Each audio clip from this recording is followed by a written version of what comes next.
Look at the photo. It seems like Adrian is in danger, and he can't even see what's about to happen. But lucky him, he survived, and just 2 minutes later, he was eating cotton candy. How is it possible?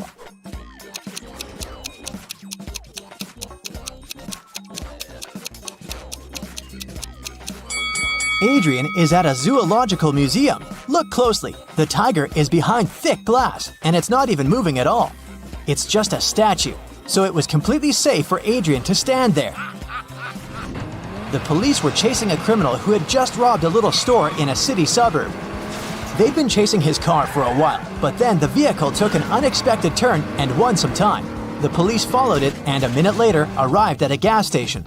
But there were two identical cars there. Which one of them is the criminal's car?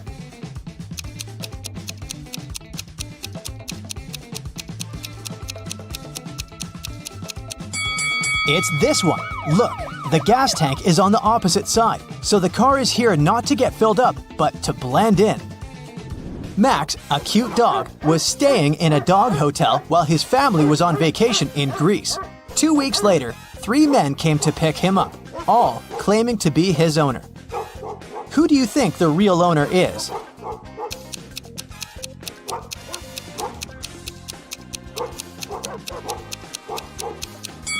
It must be this man. Look, he has Max's name tattooed on his arm. Look at this picture of people in a movie theater. Most of them are couples, but 2 visitors are twins, a brother and a sister. Can you tell which couple it is?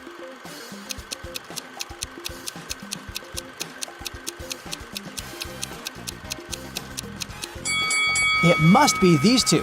Look, they have similar white strands in their hair. It'd be too much of a coincidence for a couple. Mr. York was pushed out of a plane by his business competitor while no one was looking. Mr. York got some injuries but survived. How is it possible?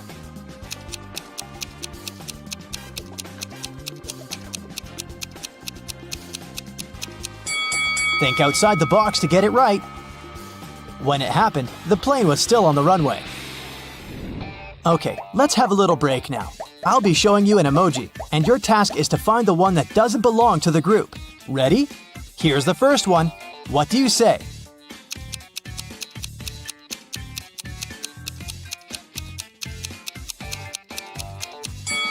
I'd say that this one doesn't belong here. All the others are blue. Okay, here's another set for you. Will you manage to find the one that doesn't belong here?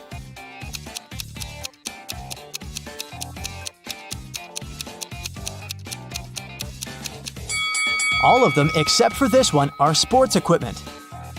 Any ideas here?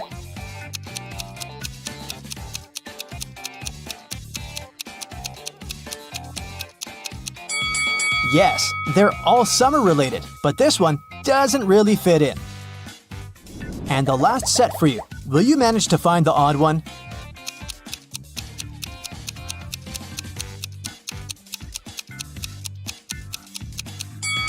These are all real everyday objects, but this one is magical, so it's the odd one out. Belle and Chloe are twins. One year, Belle had her birthday on Friday. Oh, yes. Chloe celebrated her birthday 2 days later on Sunday.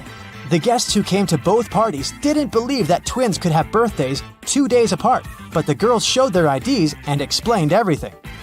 So, how is it possible?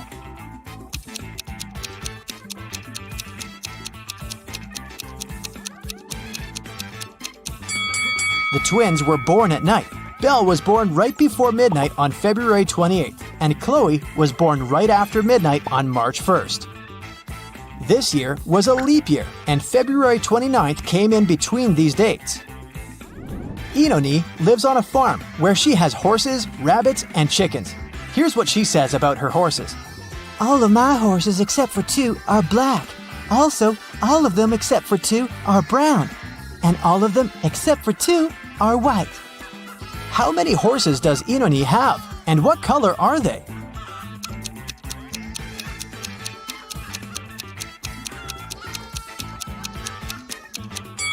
She has just 3 horses, 1 black, 1 brown, and 1 white.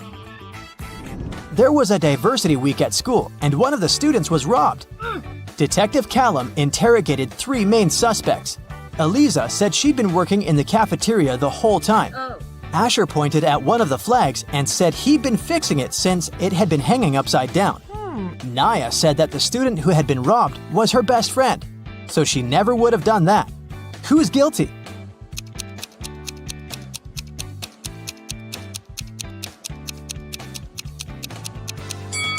Asher. The flag that was supposed to be hanging upside down is actually symmetrical. On a rainy day in the summer, a house in a small neighborhood was robbed while the owners were away. The police came to interrogate 4 neighbors. Everyone said that it had been raining. They'd been at home all day, eating and watching movies. Take a look at the houses. Who is lying?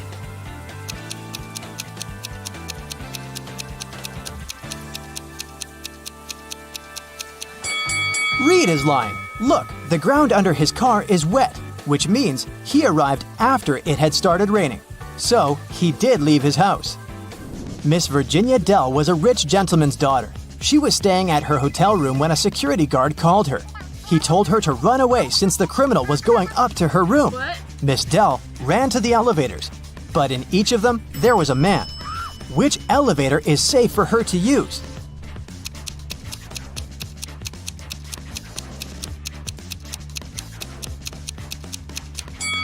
The criminal obviously came from the first floor, and since this man is going down, it must be safe to go with him. Really? Dakota woke up in a dungeon. She couldn't remember what had happened. After wandering around for a while, she found out it was a vampire's castle guarded by the creature himself. Also, she found 3 chests. One of them was full of gold coins. Another was filled with silver coins. And the third chest was full of diamonds.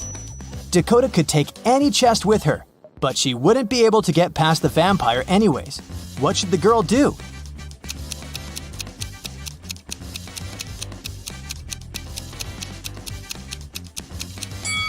Dakota should take the chest with silver coins. Vampires are afraid of silver, so she'll be able to walk past him.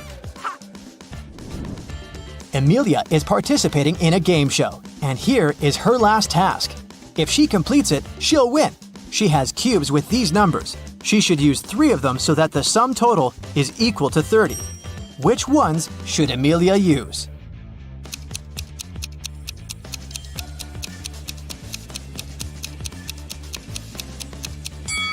She should turn the cube with 9 over to get 6, and then use it along with 11 and 13.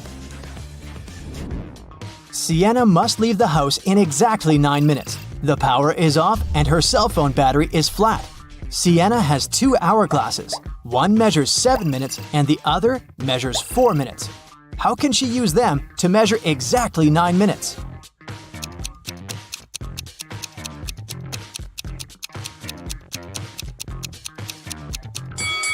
Sienna should start both hourglasses at the same time. When the 4-minute hourglass runs out, she should start it again. 4 minutes will pass. When the 7 minutes hourglass runs out a bit later, she should start it again. It'll be 7 minutes. The 4-minute hourglass will run for 1 more minute together with the 7-minute one. When it runs out of sand, it'll be 8 minutes. Sienna should then flip over the 7-minute hourglass. It'll have sand in its top part for exactly 1 minute. Now, I'll be showing you some images, and your task is to find out what's wrong with them. Ready? Here's the first one. What do you think?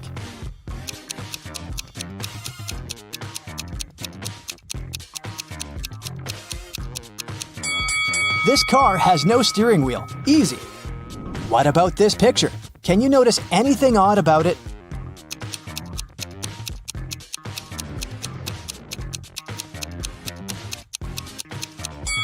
The reflection in the mirror is different from reality. What about this picture? What's really off here?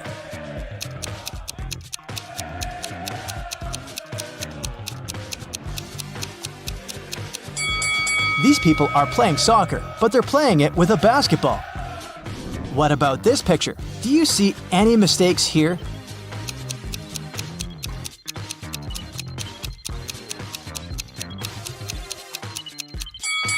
People are in open space, but they're not wearing spacesuits. They wouldn't be able to breathe without them. Some people went on a hot air balloon trip. Can you see what's wrong here?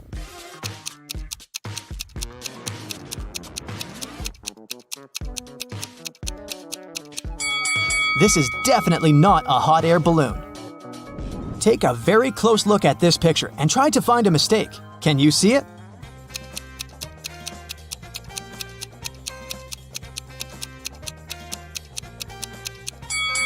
Look, the door hinges are on the wrong side of the door. Look, it's very pretty, but something is off. Can you figure out what?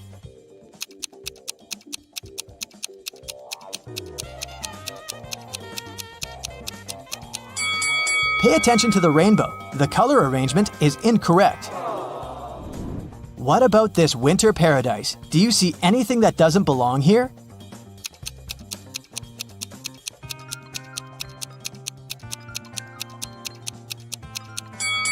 The butterflies. There's no butterflies in the winter.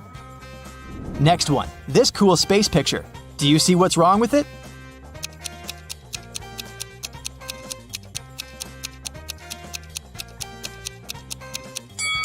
The astronauts are wearing spacesuits and they're on the surface of the moon. But look, there's another moon in the sky. It's not possible, and they should observe Earth instead. Can you notice any inconsistencies here?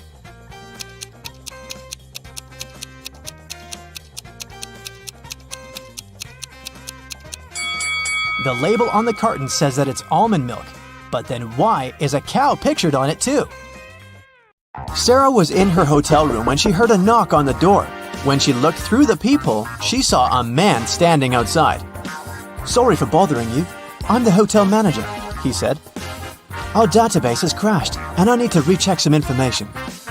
Sarah said she would be back in a moment, got away from the door, and called the hotel security. She said there is a man trying to rob her. How did she know?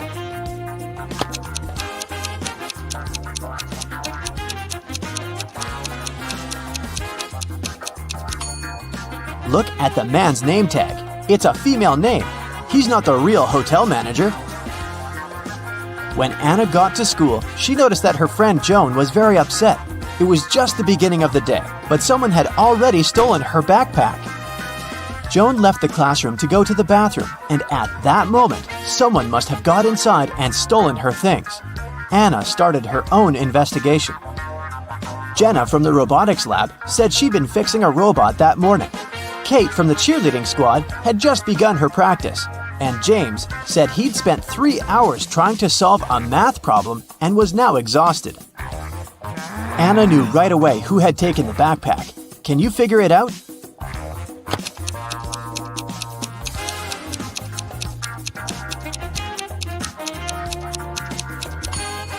It was James. The school day had just started. How could he have been there for 3 hours already?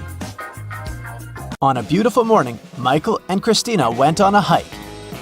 At some point, they saw a river they had to cross. Both of them needed to get to the other side. However, the boat could only make one trip back and forth and take one of them at a time. Still, both of them managed to get across. How?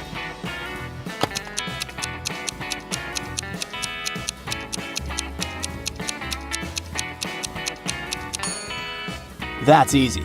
They both went on a hike on the same day, but they weren't together, so they arrived at the river at the same time, but they were on the opposite banks. So after the boat took Christina to the other side of the river, Michael managed to get to the opposite bank too.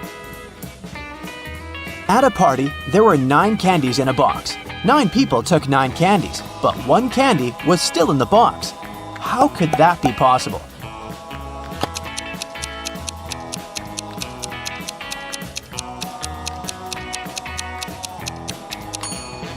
The last person took the candy that was still in the box. When the day after tomorrow becomes yesterday, then today will be as far from Sunday as the day it was today when the day before yesterday was tomorrow. Which day is it?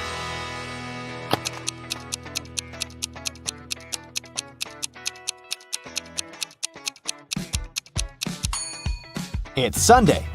Look, the day after tomorrow becomes yesterday on Wednesday. The day before yesterday was tomorrow on Thursday. And Wednesday and Thursday are equally far from Sunday. Susanna was walking down the street when she saw a dog. It looked like the dog had just run away, so she picked it up and started searching for its owner. She walked into a co-working space. There were 3 people there.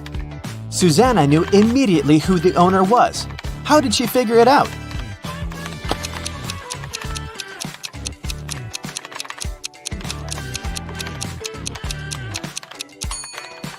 Look at the guy in the middle. He's sitting on top of a dog leash.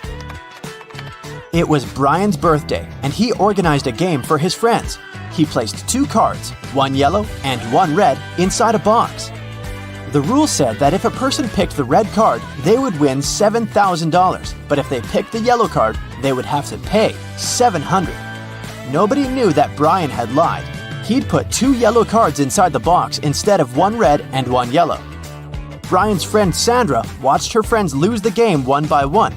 But when it was Sandra's turn, she won $7,000. How?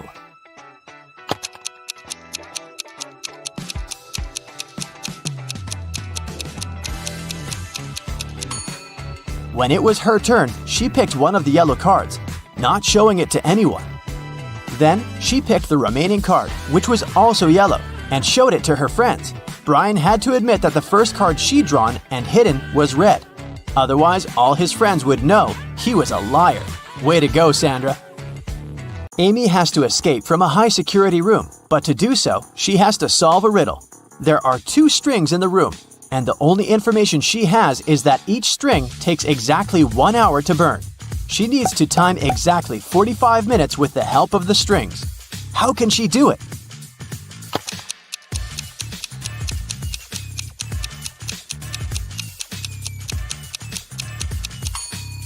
Amy should light both ends of the first string and one end of the second string. In 30 minutes, the first string will burn completely since it'll burn twice faster with both ends on fire. Then, she should light the second end of the second string. At that time, the second string will have 30 minutes left to burn. But by lighting its other end, Amy will make it burn in 15 minutes. Voila! 45 minutes measured. On January 1st, Devin called the police to report a crime. He said he'd gone to his neighbor's New Year's Eve party the night before. And while he was away, someone broke into his house and stole his laptop and other valuables. When the police asked about the party, Devin said it had been great. There was good food and string lights were shining brightly and beautifully. Devin added that his neighbor could have been the one to steal his things. Maybe he snuck inside the house when Devin was at his place, having fun. The police officer went to interrogate Devin's neighbor, Tom. But as soon as Tom opened the door, the officer knew he wasn't guilty. Devin was lying. How did he understand this?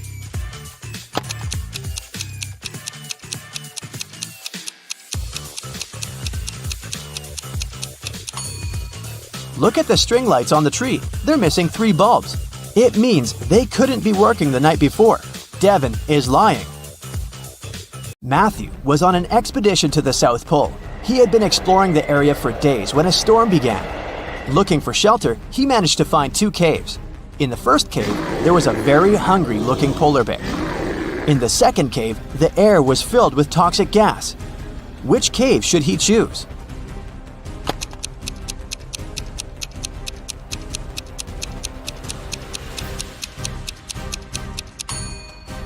The first cave. Polar bears don't live at the South Pole. Jerry has an apple tree. The number of apples on his tree doubles every week. 30 weeks later, the tree is completely covered in fruit. Can you guess how many weeks the tree will need to become covered in oranges?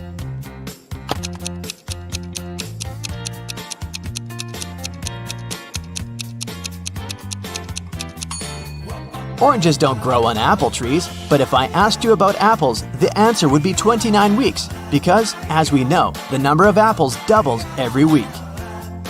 Nobody has ever walked this way. What way is it?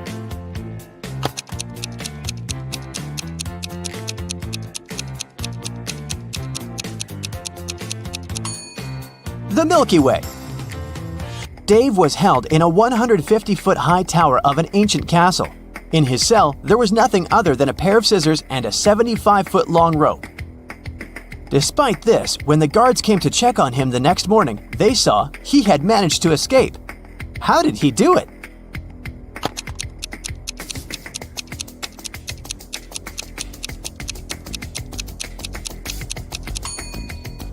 He cut the rope in the middle, but rather than cutting it across, he cut it along. Then, he tied both pieces of the rope together and safely got down to the ground. Genius, huh? On the outskirts of the town, there was a haunted house. A group of friends decided to check it out.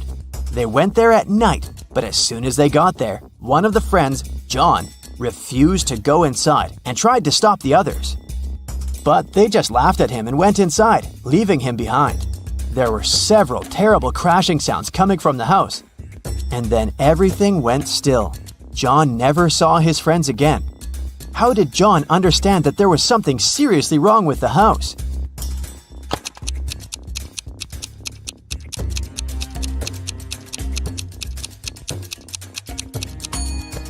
John was very attentive. He noticed that there were lots of footprints leading towards the house, but none going away. Rachel was in her office when security called her, saying there was a robber in the building and he was trying to escape. She ran to the elevators to get outside.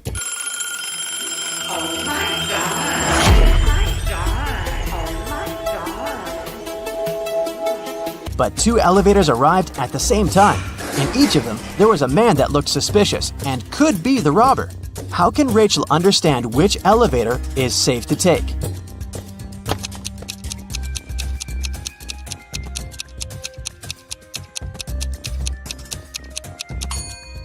The one that's going up.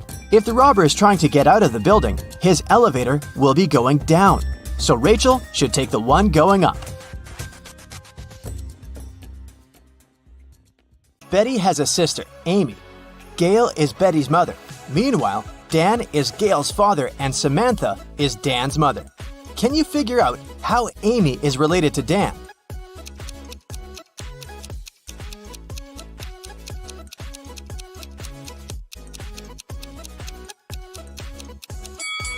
Here's why. Amy is Betty's sister, and Betty is the daughter of Gail. Therefore, Amy is another daughter of Gail. We also know that Dan is Gail's father.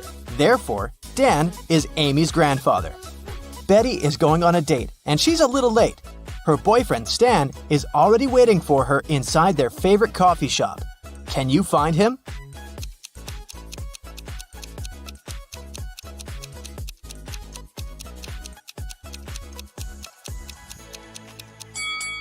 It's this guy on the right. He has a small gift box on the table. After the date, Betty takes a car sharing to go home. The car is parked at this point. Can you figure out the only point Betty can reach?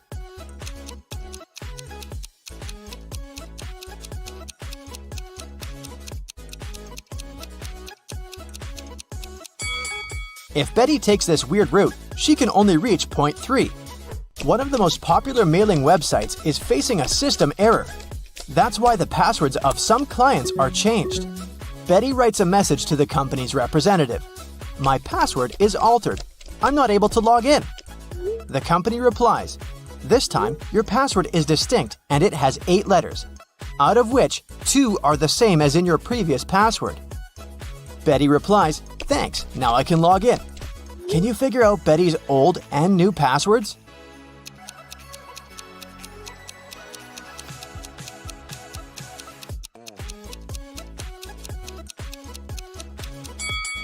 Her new password is distinct, and the old one is altered.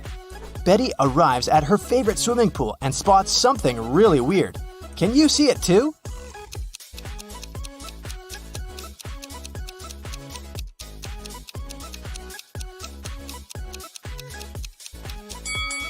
Someone swapped these guys' shadows.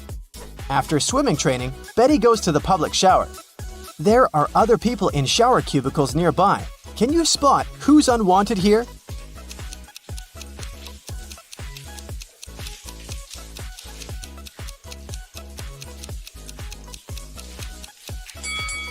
This person on the left should probably use the men's bathroom. He has only one shampoo bottle, while ladies usually bring a bunch of skincare products. Betty meets her best friend Rob. He always tells the truth. Rob says, I have one specific whole number on my mind. It's 1, 2, or 3. You can ask me just one question, but I can only reply yes or no, or I don't know.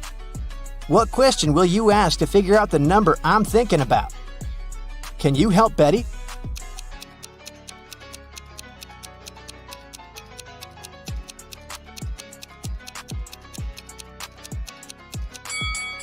She should say, I have one whole number on my mind. It's between 2 and 3. Is the number I'm thinking of smaller or equal to your number? This way, if Rob replies no, then the number is 1. If he replies yes, the number is 3. And if he replies I don't know, the number is 2. Betty got a job as a cashier at a movie theater. A group of her first customers approached the ticket kiosk. 4 mothers, 2 grandmothers, and 4 daughters. What's the minimum number of tickets they need to buy?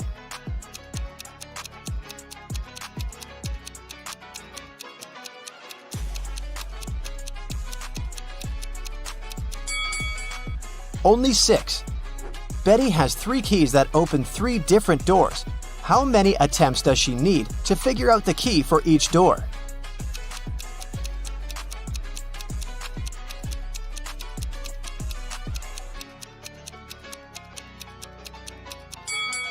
Betty will need 6 attempts. First, she has to check the first key and spend 3 attempts for 3 doors.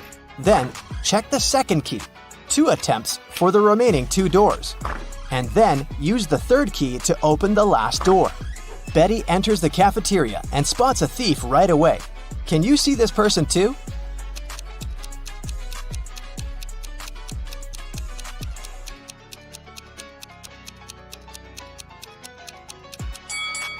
This elegant lady in the chair has a plastic detector attached to the stolen clothes. Someone robbed the movie theater. Betty calls the police and they arrest 3 suspects. Officers check the guy's passports. Can you spot a fake ID?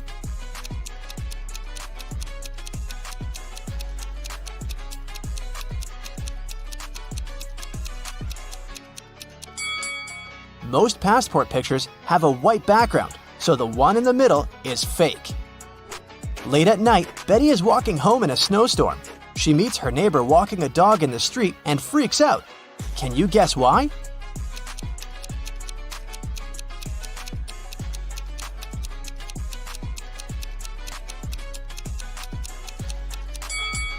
The dog leaves footprints from only 2 paws. Betty continues her walk and sees another odd thing. Can you spot it too?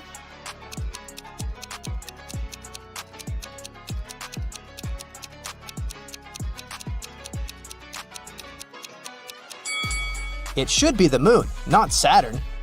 Betty enters her apartment building and meets 3 neighbors in the elevator.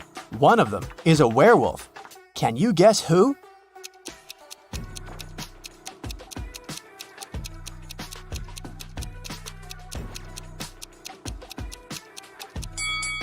This lady on the left. She's wearing a moon necklace. Betty goes to sleep and wakes up in an arena. The speakers announce that she must fight with one of these 3 hybrid creatures. Which one should she choose to stay alive? A polar bear with a head of a tiger, an elephant with a wolf head, or a hybrid with a face and body of a huge squid and the legs of a human?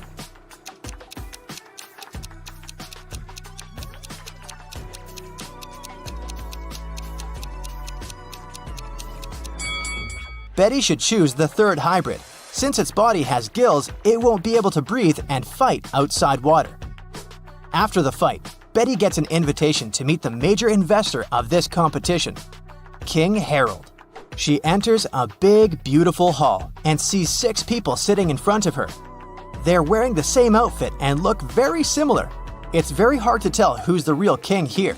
But after a couple of minutes, Betty approaches one of them, bows, and says, "Nice to meet you, Your Majesty." How did she know who's the real king?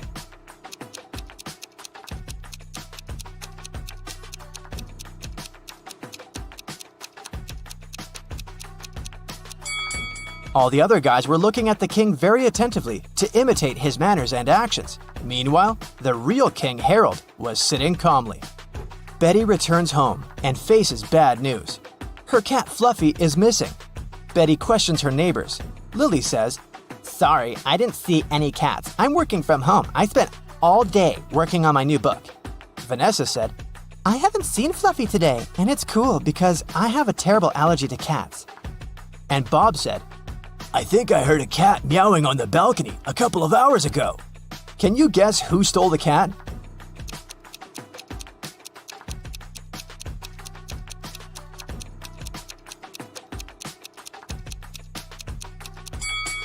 No, buddy. Fluffy's been hiding under Betty's couch all this time.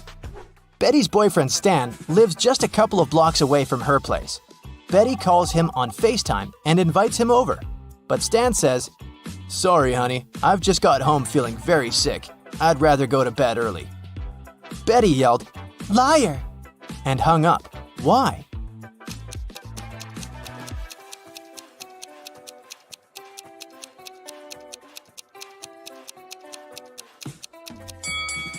Take a look at Betty's window. It's pretty dark. Stan lives only 2 blocks away, but there's a bright blue sky in his background, which means he's definitely not at home. Betty makes a beautiful sandcastle and then lies down. She falls asleep. In a while, Betty wakes up and sees that someone has ruined her castle. She asks 3 persons hanging out nearby, "Who did it?" Kelly replies, "I like your castle and took a couple of pictures for my social. Then I left to get some ice cream. When I came back, I saw the castle was completely ruined." Olivia said, "I'm sorry, I was swimming far from the shore. When I returned to the shore, I didn't notice any castles." And Tom said, "Sorry, lady, I don't see anything because I'm blind. The wind must have destroyed your castle. You shouldn't have to make it 5 stories high." Can you spot a liar?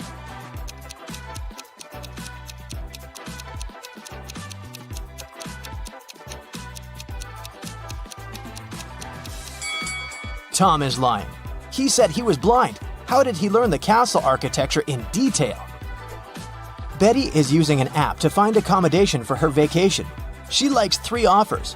Rose invites her to stay in a cozy bedroom on the 4th floor of her luxurious villa for the price of $50 per night. Jane is ready to host 1 person in a tiny guest house in her backyard for $30.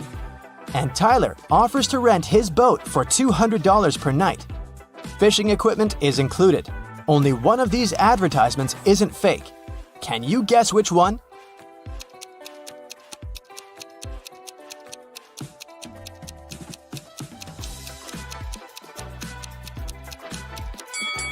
This villa is 3 stories, and Tyler's picture is hanging on the pier. He's a runaway thief. So, Jane's guest house is the safest option for Betty. Nellie is approaching a picturesque field. She's carrying a package. If she doesn't manage to open it before reaching the field, she won't survive. Can you guess what's in the package?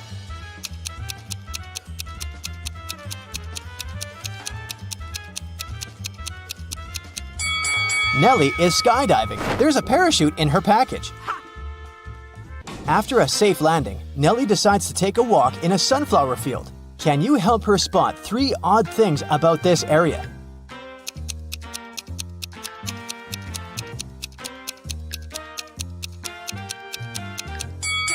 This straw man is winking.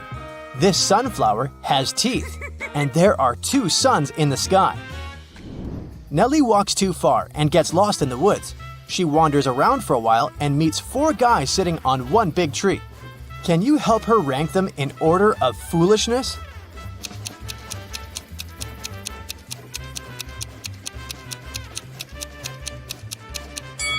The 4th person is cutting the branch where he sits. So, he's the silliest. The first person is sitting on the branch that will soon be cut by the second guy. So the first person is the second most foolish. The second person doesn't see that he's about to fall too. So, he's the third. And finally, the third guy. He's a bad person, but definitely not a stupid one. Nellie moves on and finds a highway. 3 people offer to give her a ride to the nearest town. Can you help Nellie choose the safest driver?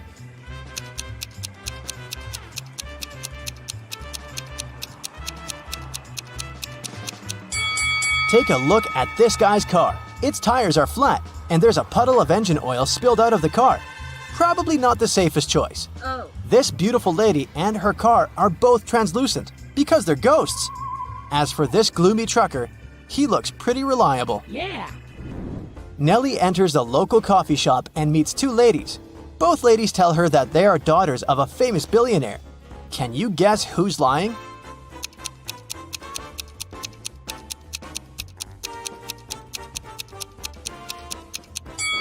The lady on the right is a liar. The logo on her t-shirt is fake. Therefore, she's not rich. Nellie doesn't have any money to buy food. The coffee shop manager feels sorry for her and offers Nellie a free lunch. But first, she has to solve his tricky riddle. Nellie agrees. Here's the task. People have stepped on me, but not many. I never stay full for long. I have a dark side. What am I? Can you help Nellie win her free food?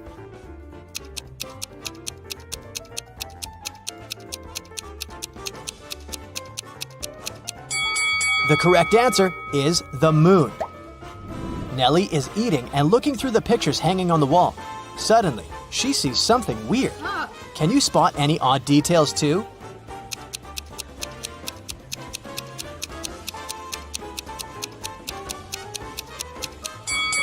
This person appears in both pictures, looking young and pretty. But the time distance between these two photos is 100 years. Nellie enters a flower shop and sees the owner putting bouquets in big vases. If he puts one bouquet per vase, he will end up with one extra bouquet. And if he puts 2 bouquets per vase, he will end up with 1 extra vase. How many vases and bouquets does he have?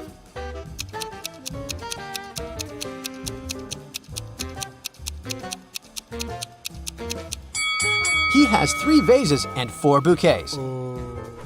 The flower shop owner offers Nellie a job. He has just received a delivery. There are 3 boxes labeled red roses, white roses, and red and white roses. Each box is labeled incorrectly. Nellie has just one chance to pick up a flower from any box and then label the boxes correctly. Can you help her accomplish this task?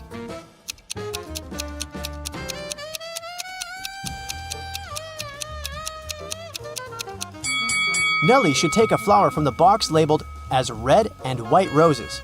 Since they're labeled incorrectly, this box should contain either red roses only or white roses only. Let's suppose that Nellie finds the red roses. Now she can label this box correctly. We know that the white box cannot have white roses.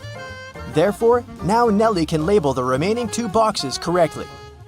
After earning some cash, Nellie decides to book a room in the local hotel to get some rest. The manager offers her to choose from 3 empty rooms. Can you help Nellie pick the best option?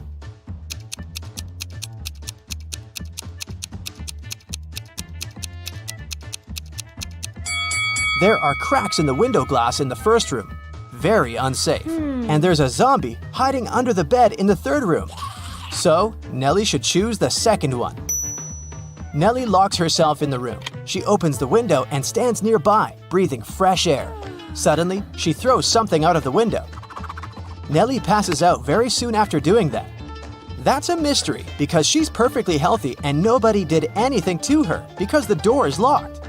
Can you find any logical explanation for what happened here?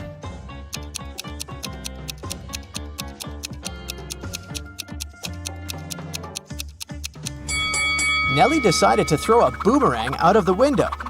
The boomerang went to the maximum distance and returned back straight to her head. After a while, Nellie wakes up with a headache. She goes to the local shop to buy some aspirin. She spots 3 odd things about this place. Can you see them too?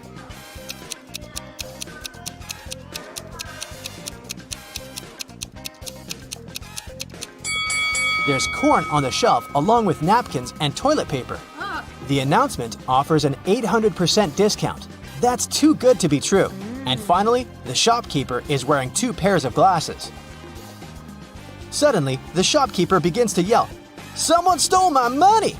And he locks the customers inside the shop and calls the police. They arrive and question 4 suspects. Maya says, I came here to buy water for my 12 o'clock yoga class. I'm 20 minutes late because of you. Bob says, "What's the point of stealing cash? Everyone knows that people use cards nowadays." Lily says, "This shopkeeper is a bad person. He deserved that." And Nellie replies, Sorry, I was focusing on my own purchase. I didn't see anything suspicious. After hearing that the officers had arrested one person, can you guess who?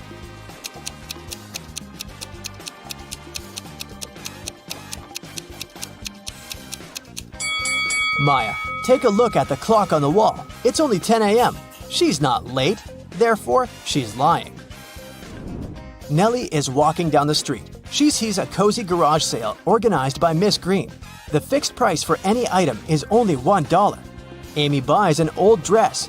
Phil takes this beautiful antique vase, and Vivienne purchases a shabby vintage suitcase. Nellie comes over to Miss Green and says, Oh, Madam, you've just sold an expensive thing for a song. what? "What does she mean? Can you guess?"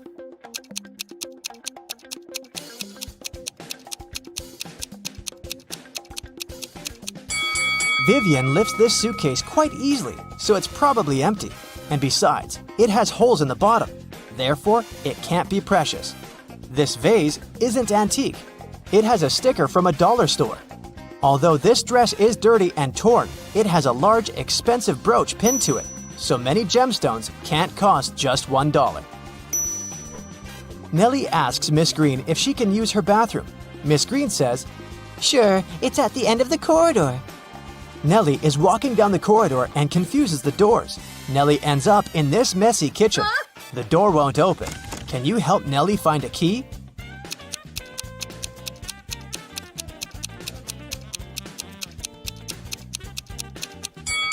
It's in the teapot. And Miss Green enters the kitchen and tells Nellie, I'm a witch, young lady, and I'm gonna give you a gift if you manage to solve my riddle. Oh, yes. Nellie agrees. Here's the task. It starts with T, it ends with T, and it's full of tea. What is it?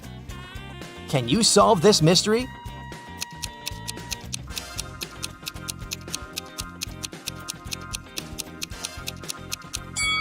The correct answer is a teapot again.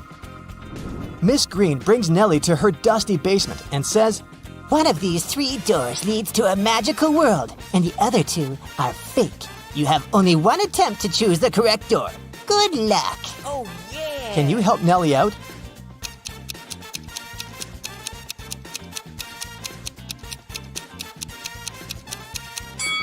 She should choose the 3rd door. Take a look at the floor. Dusty footprints lead to the 3rd door only, which means that doors 1 and 2 are fake. Nellie opens the 3rd door and enters an enchanted forest. There are 4 ways to cross it, but all 4 passages are pretty dangerous. A hungry dragon is waiting for her on the first route. A massive fire is burning all over the 2nd path. And the 3rd path is basically a windowless tunnel. And the 4th passage is full of scorpions and snakes. Can you help Nellie choose the right path?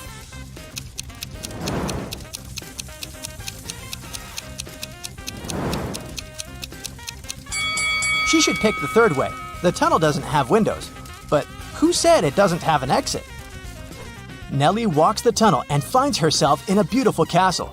The guard says, "This castle is yours if you manage to crack my riddle. I can fill a room, but I take up no space. What am I?" Can you help Nellie win the castle?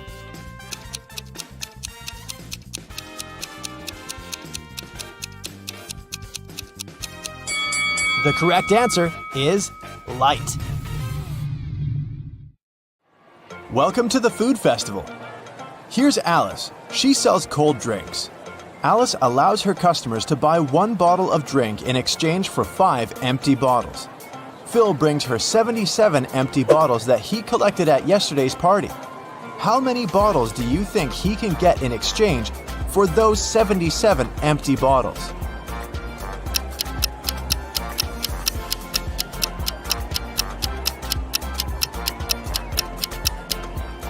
Phil can get a total of 19 new bottles. First, he returns 75 empty bottles to Alice and gets 15 bottles. At this point, he'll still remain with 2 empty bottles. When the new 15 bottles of drinks get empty, he can return them as well. This way, he will get 3 more bottles, and after finishing them, he'll still have a chance to get 1 more bottle because he has 2 bottles in stock. Bobby is selling fancy ice cream at a huge discount. That's why he has a rule, only 1 ice cream per customer. Bobby has only 2 flavors left, vanilla for €1 and cherry for €2. Lisa comes over and gives Bobby €2. Without asking any questions, Bobby gives her cherry ice cream. Next, Amy gives him €2, but this time, Bobby asks, cherry or vanilla? Why?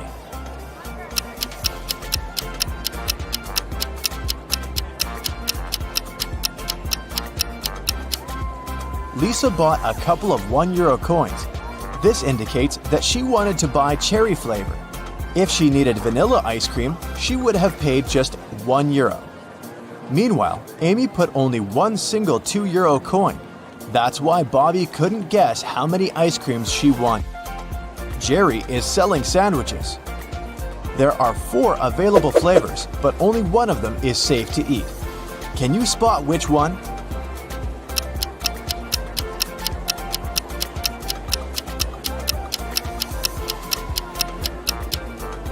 There's a cute little worm inside the first sandwich. The third one has a Lego detail inside its topping. And there are too many flies around the fourth sandwich, so it's probably rotten. But the second sandwich looks pretty good. The police arrested these 3 ladies suspected of stealing money at the festival. Take a look at them very attentively. Can you spot the one who intends to escape?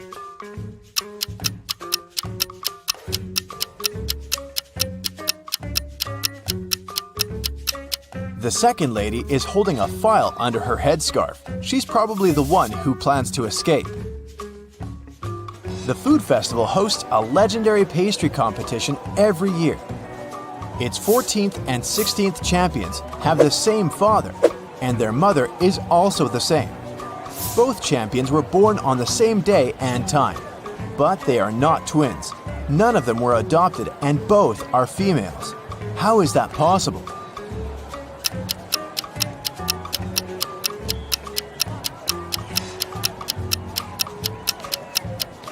They are the same person. And now let's see if you can make a good food critic. Can you spot anything weird about these cakes?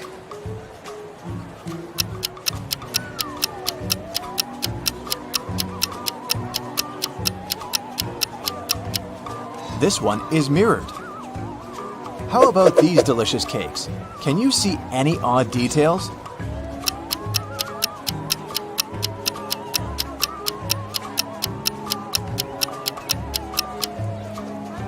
This cake lacks one cherry. Bill and Wendy are having their first date at the food festival. They buy delicious fresh papaya, and they take a seat in the food court to enjoy it. The papaya tastes sweet and delicious. Each of them eats 2 pieces. 10 minutes later, Bill gets sick. Wendy takes him to the hospital. Doctors claim that the papaya was poisoned. Bill and Wendy ate the same food and also drank the same drinks. How is it possible that Wendy feels well?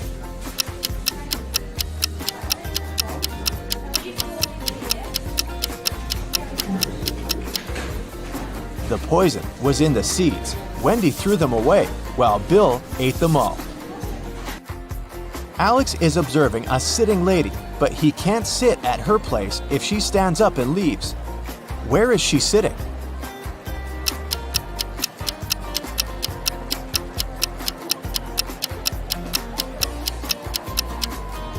The lady is sitting on his lap. Let's move on to the pizza shop. Can you solve this tricky sequence?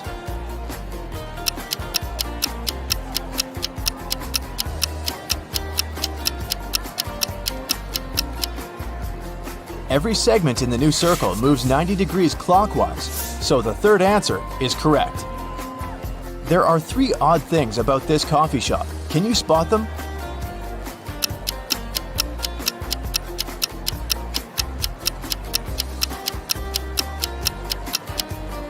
The barista has 2 left hands.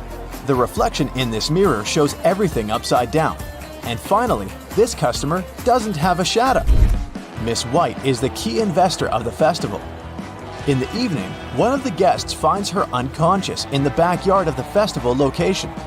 Detective Jones arrives at the crime scene and questions 5 of Miss White's co-workers: Bobby, James, Sally, Sam, and Sebastian. He also looks around and finds 3 notes. The first note is in the storeroom. The second one is in the art lounge, and the third in the makeup room. All the notes have a similar message. The clues are where you find the notes. Can you help Detective Jones solve this mystery?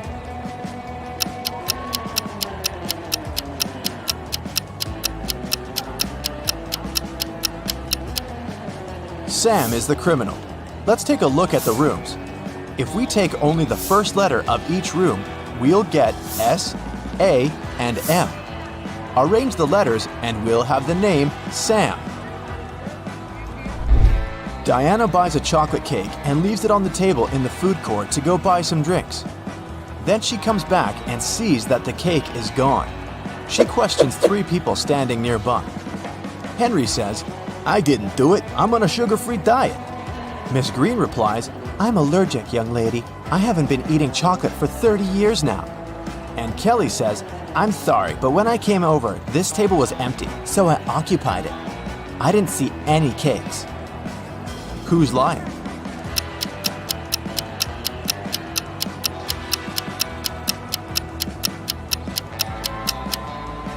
Miss Green lied about her allergy. She's drinking hot chocolate at this very moment. This evening, Mike plans to go to the movies with his friends, Mia, Dan, and Crystal.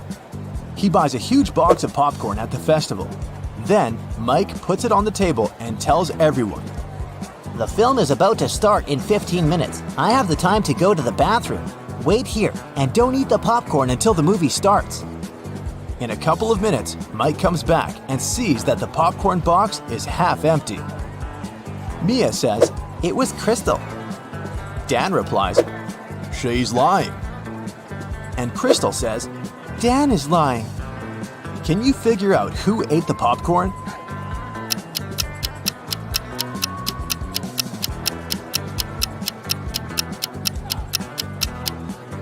Dan. He's the only one who has popcorn crumbs on his cheek. Meanwhile, Jennifer is drinking her tea alone on the opposite side of the food court. Suddenly, she gets a business call and goes outside to answer, leaving her glass on the table. A minute later, Jennifer comes back and gets very upset. Someone drank all the tea from her glass. There are 3 people standing next to the table. Can you figure out who's guilty?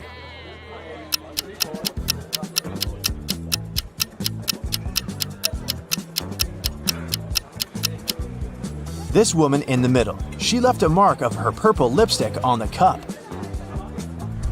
Can you spot a left-handed person among these 5 people?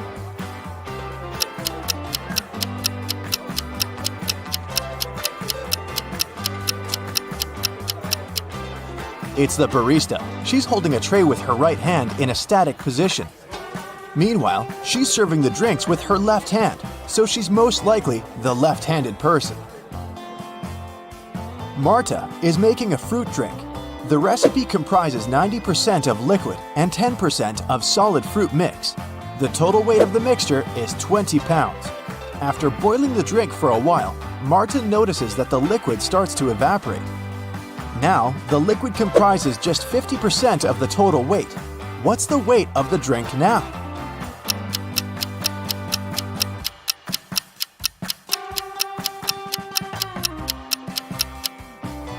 Initially, the liquid occupied 90% of the overall mix, which is 18 pounds. And the weight of the solid was 2 pounds. Earlier, the solid contributed 10%, and now it's contributing 50% of the overall weight, but its weight is still 2 pounds. Therefore, since the liquid is now contributing 50%, its weight should also be 2 pounds. So the overall weight of Marta's fruit drink is 4 pounds. Diana, Frank, and Quentin cook pasta. They start boiling water in 3 identical pots at the same time, but Frank's water gets boiled first. Can you figure out why?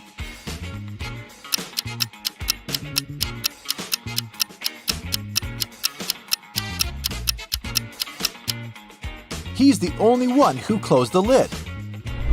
And finally, let's take a look inside the food warehouse. Do you see anything weird?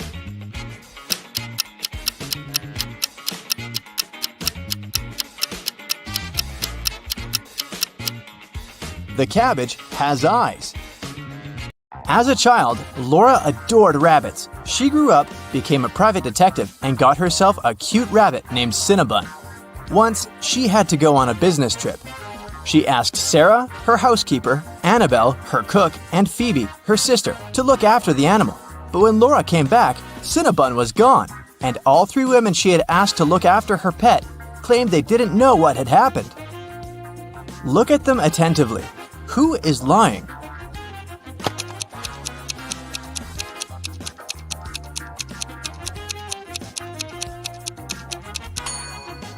It's the cook. See, it's Cinnabon's collar in her pocket. Well, Laura noticed that too. When Annabelle realized she had given herself away, she broke into a run. Laura dashed after her, but she couldn't catch up with the woman. Luckily, the girl noticed Annabelle run into a gym. She ran inside too. A security guard stopped her. Apparently, all members of this exclusive sport club were supposed to know a special passphrase to enter the facility. Laura was lucky to notice a note with a hint next to the door. Can you help Laura figure out the passphrase?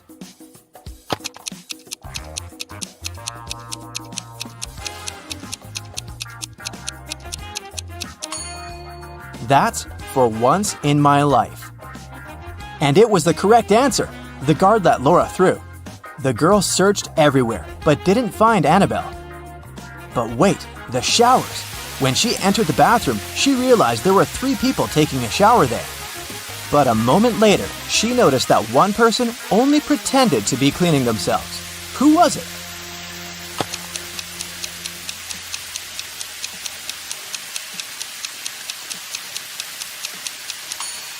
It's the person in the second cubicle.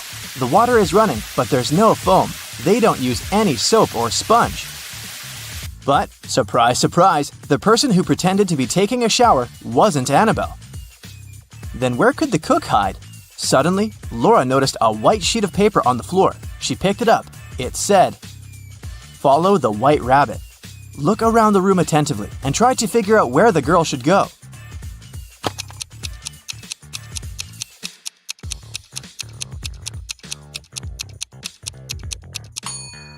See those bunny ears on that door?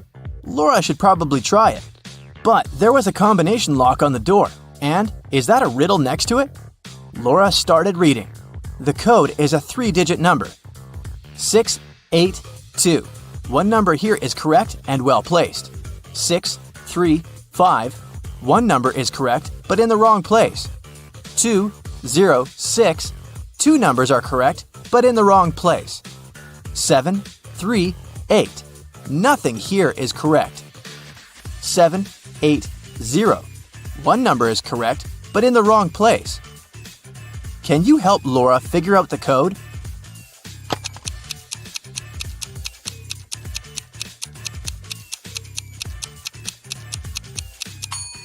From statements 4 and 5, we can understand that 0 is the correct number standing in the wrong place.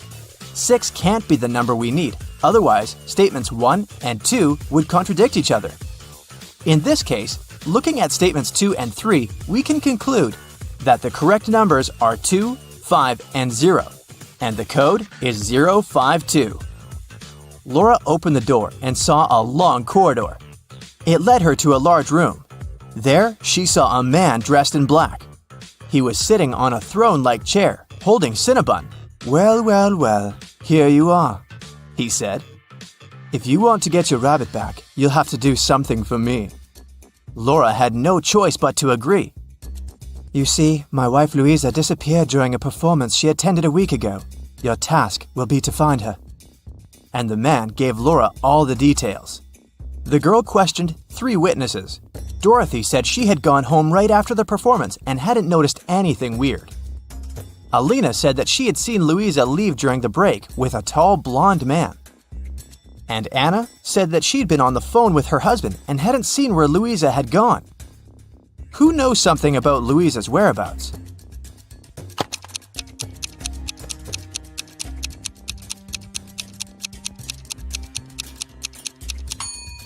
Alina, look, during the intermission, she wasn't wearing her glasses. Neither did she have her lenses on. Look at how clumsily she moved. But then, how could she see Louisa leaving with a man? After Laura pressed Alina, the woman cracked. She admitted that she had seen some woman pulling Louisa away, but she was afraid to tell the truth since the woman seemed extremely unfriendly. Alina gave Laura a piece of paper the woman had dropped, but whatever was written there, it was a cipher. Can you help Laura crack it?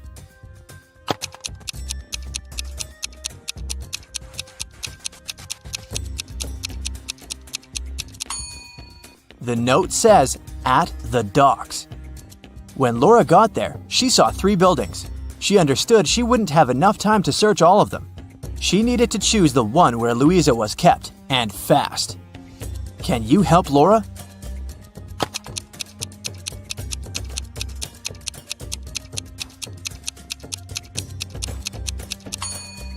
Look at the dark blue construction attentively.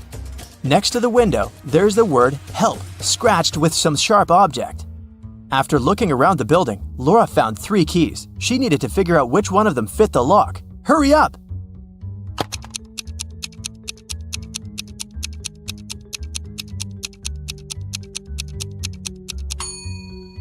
Right, this is the key! The door opened, and Laura saw a woman sitting in the far corner. It was Louisa! She helped the woman to her feet, and they stumbled away. Soon, they noticed 3 taxis. Which car should they choose?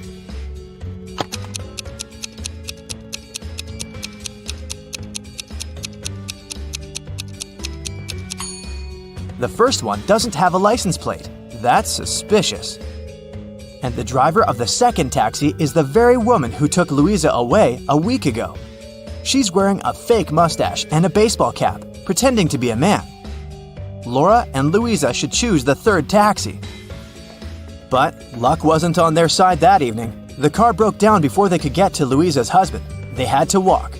There were 3 paths in front of them. One led to a swamp. Toxic gases were floating all over the surface of the water. The second road was filled with poisonous plants. And over the third path, the air was swarming with agitated wasps. Which path should Laura and Louisa opt for?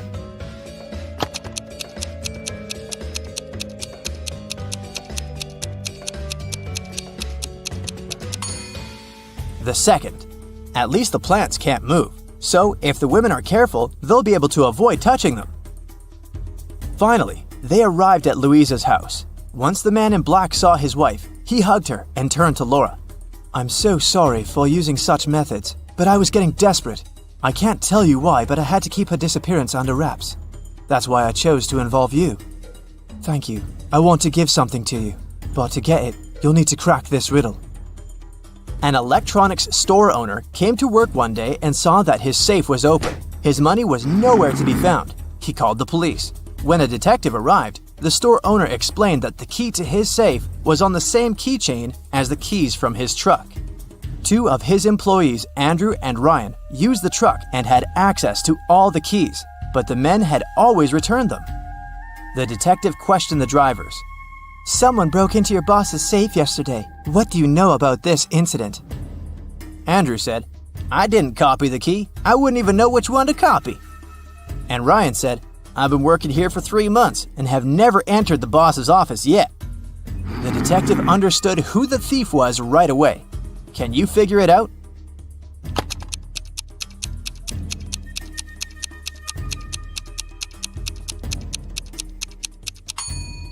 Andrew stole the money. The detective didn't say how the criminal had opened the safe. Then how did Andrew know it? Laura got the answer right. The man handed her Cinnabon and a brand new smartphone, but it was protected by a password. When Laura tried to unlock the phone, that's what she saw. Write backward all the numbers. That sounded like a tough task. Luckily, Laura was very smart. She didn't need much time to write the correct answer and unblock the gadget. So what was the password?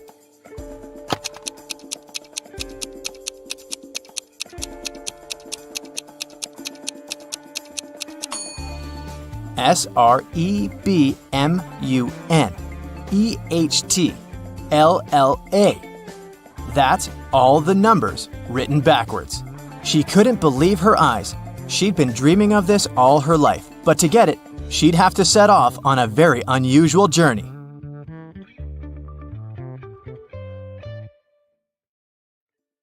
Hey, how about some tricky riddles that will put your brain to work? Ready? How fast can you solve this one? Grace has 7 sons and each of them has a sister. How many children does Grace have in total?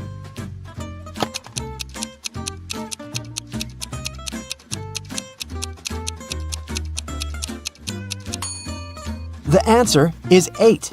I bet all the sons have the same sister, so 7 sons plus 1 sister equals 8 children.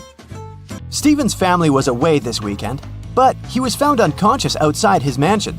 Investigators had 3 main suspects. All of them were in the house when it happened. The first person was Maya, but she claimed to be innocent. "I was cleaning the house in the morning and I took a nap in the afternoon," she told the investigators. John, the butler, said, "I was told to check the food inventory in the afternoon." And the last person to be interrogated was James, the driver. He claimed he'd been far away from the house that day. "I was driving the boss's children to a garden party." Which of these people do you think is guilty?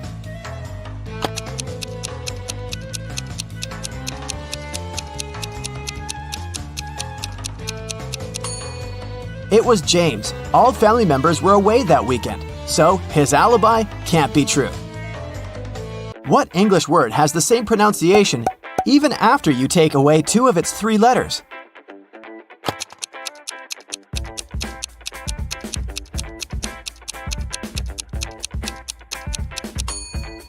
It's B. Phew, that one took some work. Look at these images and try to guess what's wrong.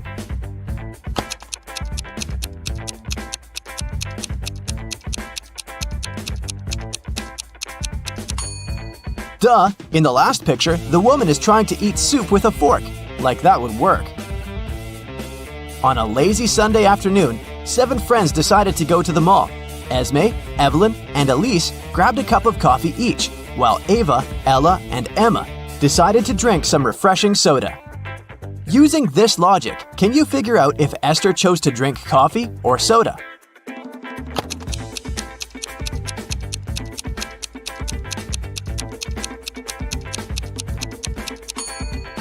Esther is drinking coffee. The secret is in the girl's name.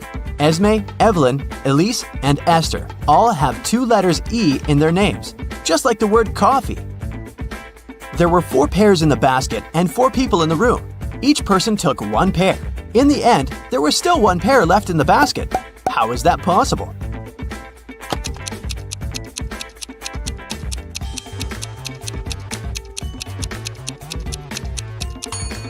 The last person took a pair that was still lying in the basket.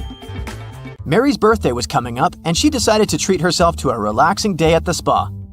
During a massage, Mary dozed off. When she woke up, the money she had in her purse was missing. Oh no! Mary had 3 suspects. The cashier, Erica, claimed, "I was having lunch in the back." Catherine, the masseuse, said, "I went to the back of the store to get some extra oil." The last person was Monica. She was another customer. She said she hadn't seen anything and had just been waiting for her appointment. Can you tell which one is the culprit?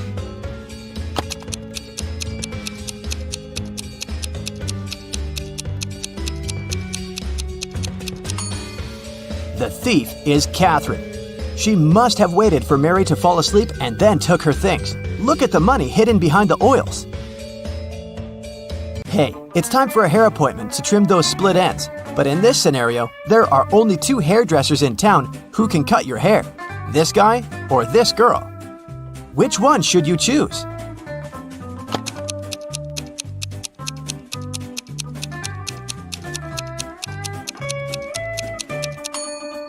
The girl, of course. If there are only 2 hairdressers in town, that means they cut each other's hair. And judging by the haircut the guy gave the girl, it looks like he doesn't really know what he's doing. If a rooster lays an egg on top of this cabin, in which direction will it roll?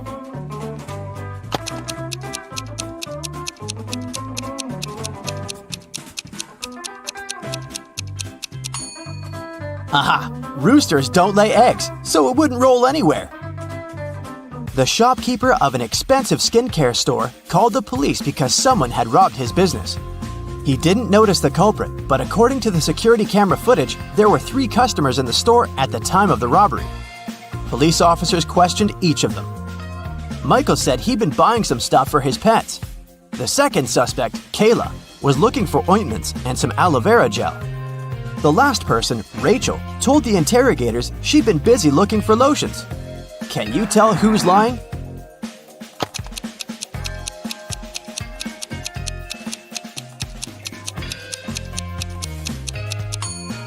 Michael is the culprit. The skincare store doesn't sell pet products. Duh. Peter is a rich man who owns a lot of expensive jewelry. One day, he woke up and noticed that all of it had been stolen. Uh-oh. He called a private detective to solve this case.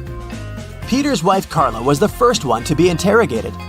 "I was showering at the time," she said nervously. Bianca, the housekeeper who had been working for the family for years, was not in the house. She said, "I was cleaning the garage." The last suspect was Barb, the house chef.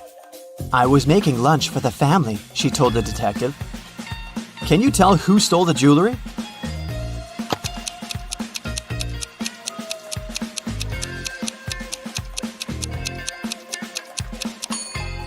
It was Barb, of course. She claimed she was cooking lunch, but the crime happened at night. A man lives on the 80th floor of a high-rise building. On rainy days, he takes the elevator all the way up. But on sunny days, he only takes the elevator halfway to his floor. And then, he takes the stairs the rest of the way. Why does he do this?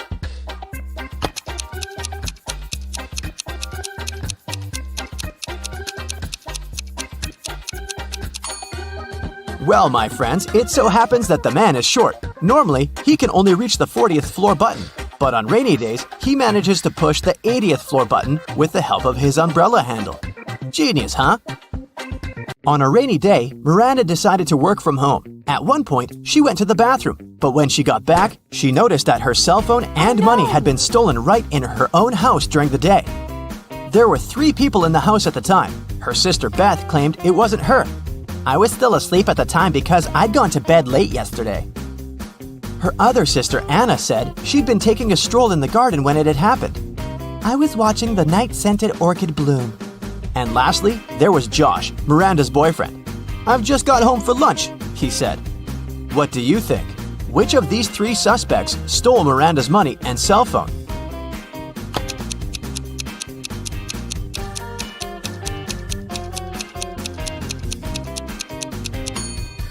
Anna is the culprit, of course. Night-scented orchids only bloom at night, so she probably sneaked in and grabbed Miranda's things while the girl was away. A farmer rode into the village on Monday. He stayed in the village for 4 days and rode out on Monday. How is that possible?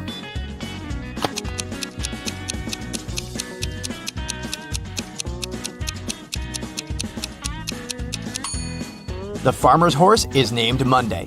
I bet you didn't guess this one, did you? Uncle Ben's farm experienced a terrible downpour, and all but 15 pigs were missing and couldn't be found. How many pigs are still in the barn?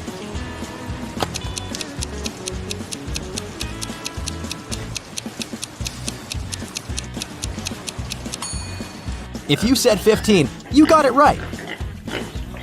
So, there are 3 important rooms in a house. The first one is a library full of rare books.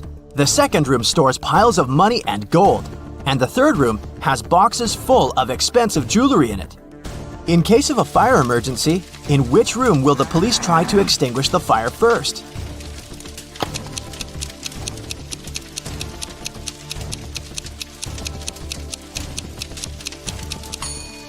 The correct answer is none. Police officers don't fight fire. That's the job of firefighters. Virginia accidentally sent an email to her boyfriend instead of her best friend. She didn't want her partner to see it, so she took his laptop while he was sleeping and tried to delete the message. The laptop required a password to unlock. Luckily, there was a post-it with a hint. History, 3. Music, 5. Book, 2, 3, 1. Yellow, 1. What's the passcode?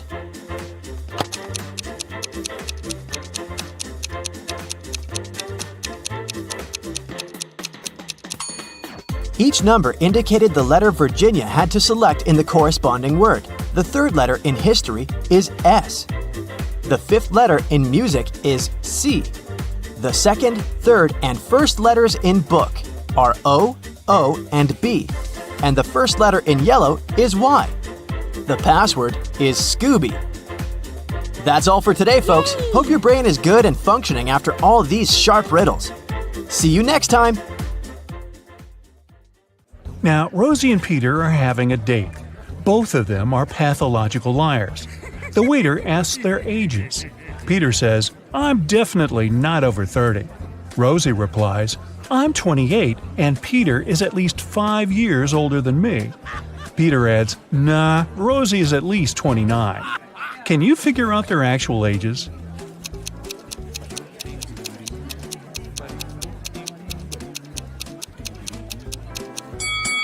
Since we know that all statements are false, let's assume the opposite. Peter is definitely over 30. Rosie is not 28, and she's at most 4 years older than Peter. And Rosie is at most 28.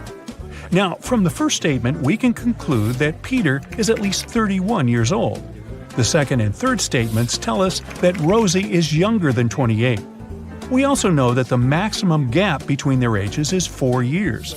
Therefore, Peter is 31 years old and Rosie is 27. Rosie arrives home from her date and makes herself a cup of hot chocolate. Suddenly, a soccer ball crashes through her window and breaks the mug. Rosie looks out the window just in time. She sees 3 neighbors running across the backyard, the Smith brothers. Their names are Miles, Mark, and Mike. The next morning, Rosie finds a note in her mailbox. It says this: "Which one of the Smith brothers should Rosie question?"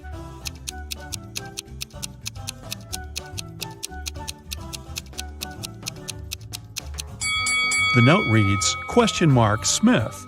Therefore, Rosie should blame Mark." Mark apologizes to Rosie.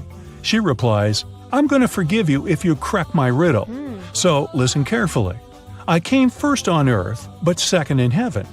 I also come twice a week, but just once in a year. I stay away for months, but you can find me in February. What am I? Can you help Mark solve this puzzle?"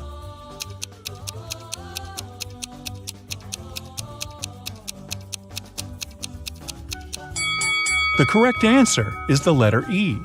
And for extra credit, will Rosie the liar actually forgive Mark?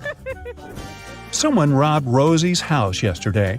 She called the police and they questioned her neighbors. Billy said, "Yesterday I was visiting my parents' house in another state. I just got back." Phil said, "For safety reasons, I had to spend last night in a hotel room. Construction workers urgently repaired my roof during the night. Thankfully, they finished by this morning." Meanwhile, Chuck replied, "Sorry, I was playing video games with my friends, so I didn't notice anything suspicious at all." Who is lying?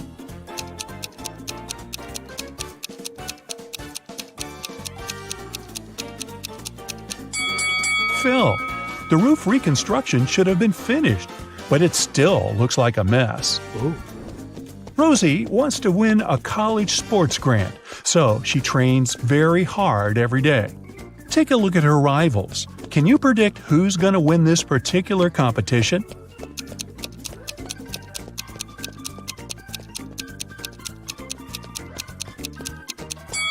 The left runner will be the first to cross the finish line. The right guy's shoelaces came undone. Meanwhile, Rosie, who's running in the middle, put her hand on her stomach because she's struggling with a cramp. That's why her chances of winning are low. The next day, Rosie buys chocolates on the way to the gym. She can't eat them in front of the others because their coach, Tina, asks all runners to stay away from sugar products. So Rosie decides to hide the chocolates in her locker. During the break, she opens her locker and finds out that the chocolates are gone. She questions 4 teammates. Karen says, "I was washing my hair in the shower." Kelly replies, "I was talking to my boyfriend on FaceTime, and he can confirm that." Zoe discussed her skills with Tina during the break. And Nina enjoyed her sugar-free salad. Who's lying?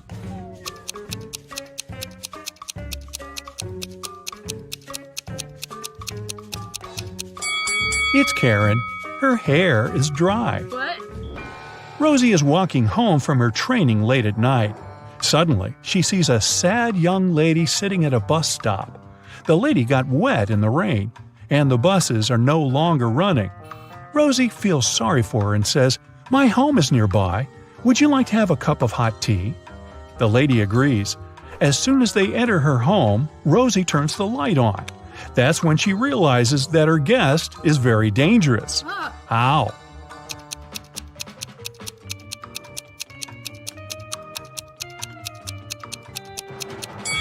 The lady's legs are covered with wolf hair. Take a look at the sky. It's a full moon. She will soon turn into a werewolf.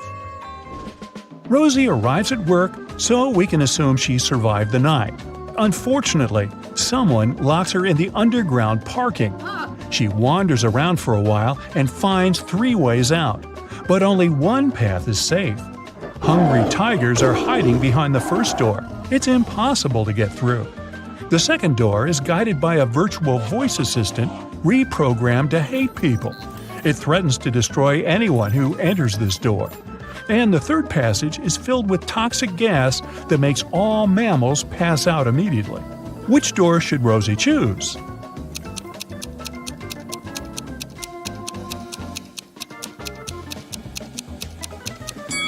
The second one. Those threats are words. At the end of the day, it's just a voice assistant. Rosie discovers an infinite supply of honey, but she only has a 1 5-gallon jar and 1 3-gallon jar. She needs to measure out exactly 4 gallons of honey, taking as few steps as possible. Can you help her out?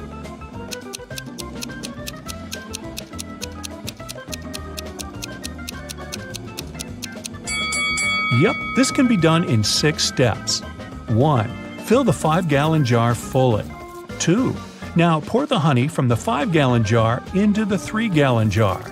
After that, you still have 2 gallons of honey in the bigger jar. 3. Now empty the 3-gallon jar. 4. Transfer the 2 gallons of honey into the 3-gallon jar. 5. Fill up the bigger jar again. 6. And finally, transfer 1 gallon from the 5-gallon jar into the smaller jar. This way, we'll end up having 4 gallons of honey in the bigger jar. Rosie goes to a local restaurant. The manager offers her free dinner. But first, she has to solve his tricky riddle. Rosie agrees. Here's the task. You throw me out when you want to use me. And you take me in when you don't want to use me. Who am I? Rosie nails it right away. Can you solve this mystery too?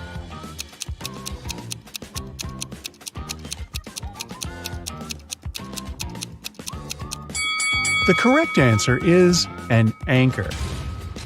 Now, Rosie has 26 blue socks, 13 green socks, 33 pink socks, and 12 red socks. She keeps them in her drawer. How many socks would she have to pull out in the dark to make sure she had a matching pair?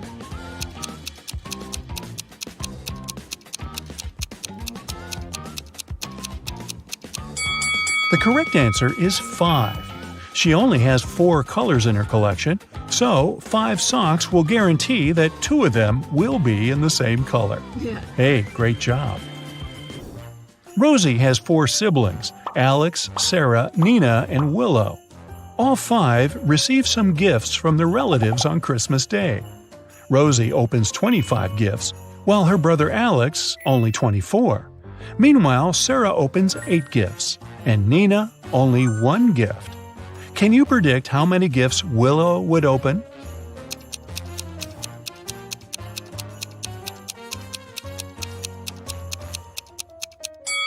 The last name in Rosie's name is Y. It's the 25th letter of the alphabet. Alex's last letter X is in the 24th place. The last letter in the name Sarah is H. It's the 8th letter of the alphabet, and so on. Similar odd logic also works for Willow. The letter W is 23rd. Therefore, she will open 23 gifts. Now, if I were Sarah, I might complain about only getting a third of the gifts her siblings get. But I'm not.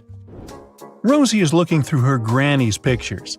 Suddenly, she gets chills because she noticed a time traveler among these party guys. Can you spot this person too?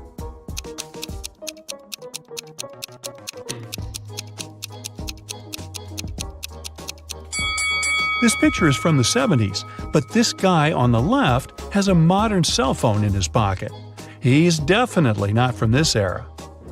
Rosie wants to get into her boyfriend's apartment building to prepare a surprise for his birthday. Unfortunately, she has forgotten the 5-digit code, but she still remembers these 5 clues. The sum of the 5th number and the 3rd number is 14. The 4th number is 1 more than the 2nd. The 1st number is 1 less than twice the 2nd number. The sum of the 2nd number and the 3rd number equal 10. And finally, the sum of all 5 numbers is 30. Can you help her crack the code?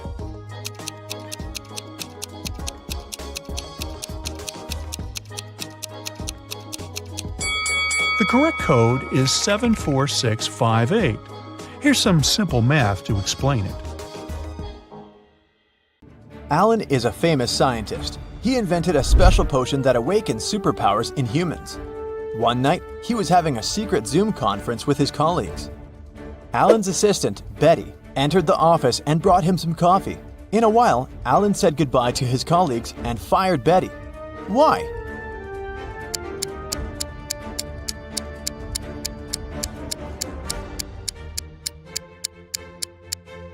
She poured poison into his mug. Alan saw her reactions because the front camera on his laptop was working. Later that day, Alan went to the basement where he kept his secret invention. Unfortunately, someone broke into his safe and stole the potion. Alan interrogated 3 of his co-workers in the building. Will said, "Sorry bro, I've spent the last 24 hours watching rats for my research." Peter said, "I didn't even know they had a basement. You're full of surprises, man." And Diana said, I think we heard weird noises from your office 2 hours ago. "Who stole the potion?"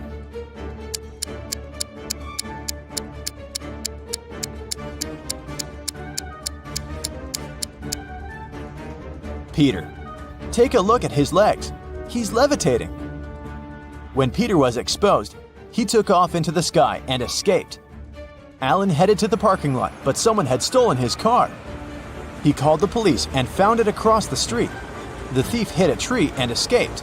The police interviewed 3 suspects. Lily said, I'm a courier. I came here to deliver food for the lab workers. Nina said, "I'm from a cleaning company. I'm here to clean, not steal cars." Bob said, "I parked my car to get some coffee. I didn't see any crimes." Can you guess who stole the car?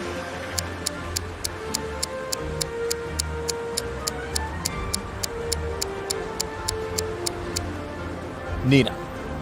Look at her watch. It's broken. And the black glass fragments are still in the car. Alan came home. Someone broke into his house and stole a laptop with secret information. Alan interrogated 3 of his neighbors. Rosie said, You might think I'm crazy, but I saw a flying man outside your house. Nick said, "I spent all day in the garden picking apples. I didn't see anything suspicious." And Zoe said, "I was at a shopping mall with a friend and just arrived." Who lied?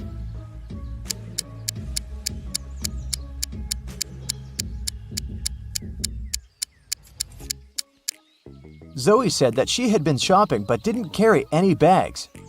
Suspicious, but possible. Meanwhile, Nick said that he'd been picking apples, but all the apples in the garden are still on the trees. So the liar is Nick. Alan went to the airport to take a flight to Argentina. He wanted to consult with his colleagues about Peter, but there were a lot of people who wanted to fly away too. Online booking stopped working, so there was a long queue.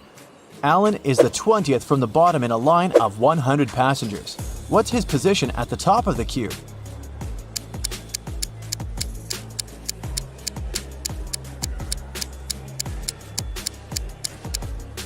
The position of passengers standing higher in the queue is 100 minus 20 equals 80. Therefore, Alan's position from the top is 80 plus 1 equals 81. After purchasing a ticket, Alan headed to the public toilet. A woman stopped him at the entrance and said, Sir, can you please tell my husband to hurry up? His boss is calling him and it's urgent. Alan agreed, went into the toilet, and looked at the stalls. He found the woman's husband right away just by looking at his feet. What about you?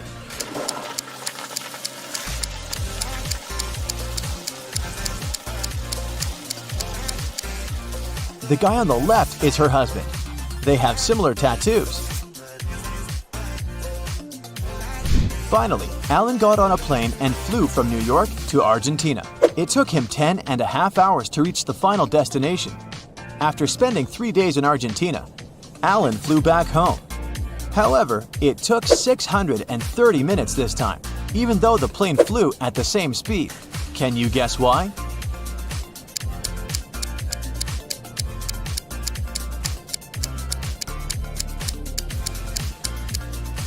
Ten and a half hours are the same as 630 minutes. After getting home, Alan noticed Peter running away through the backyard. Alan followed him, but Peter was too fast. Suddenly, Alan saw his motorbike in the parking lot. He questioned 4 people standing nearby. "Hey guys, whose motorbike is this? I need to borrow it." But all 4 people replied, "It's mine." Alan took a closer look at the vehicle and quickly figured out the owner. What about you?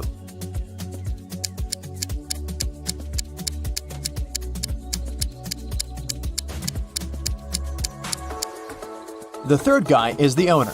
He's the only person who's not wearing or holding a helmet. His helmet is attached to the bike.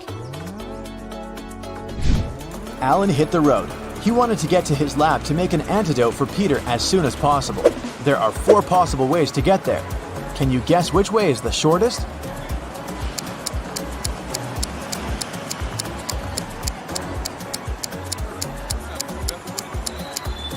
The 4th one. The trick to solving this maze quickly is to start drawing from the end. Someone filled Alan's lab with sleeping gas. He passed out and woke up in a creepy basement. Alan found 4 doors leading outside. He has only one chance to escape. He won't be able to use the doors again. Behind the first door, there's a water-filled room swarming with sharks. The second door leads to the room filled with a spider's web. The third door hides a space where scorpions are falling from the ceiling. And the 4th door is hiding hungry lions. Which door is more or less safe to enter?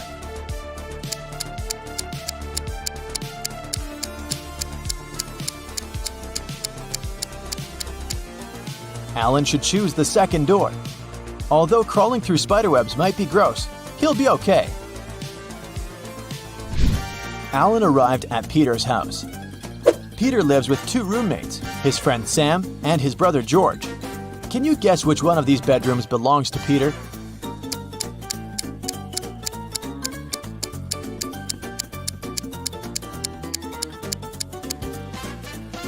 George is the only one who's holding a laptop in his hands.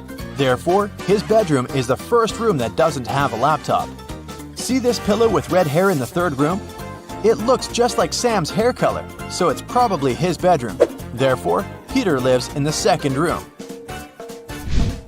Peter apologized to Alan for stealing his invention and asked him not to call the police. Alan offered Peter to play a game. He gave Peter 100 pills, 50 red and 50 blue, and 2 empty boxes. Alan said, "I will leave the room for a while, and I'll need you to place all the pills in 2 boxes. When I come back, I'll draw a pill from any of the 2 boxes, and if the pill's blue, I'll forgive you. Keep in mind that no box can be empty. And you gotta place all 100 pills in one of the 2 boxes. Good luck." How can Peter raise his chances of winning?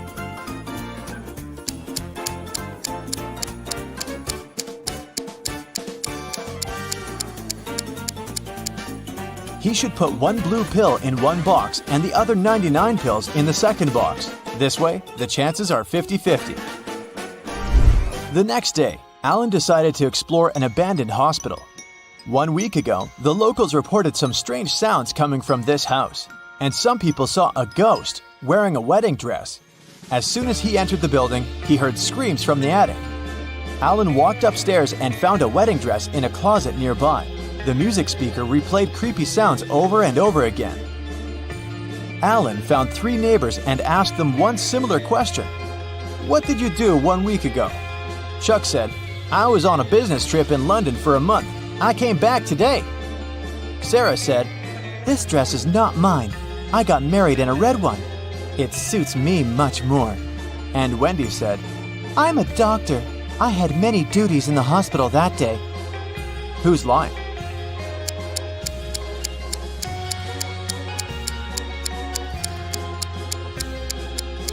Sarah.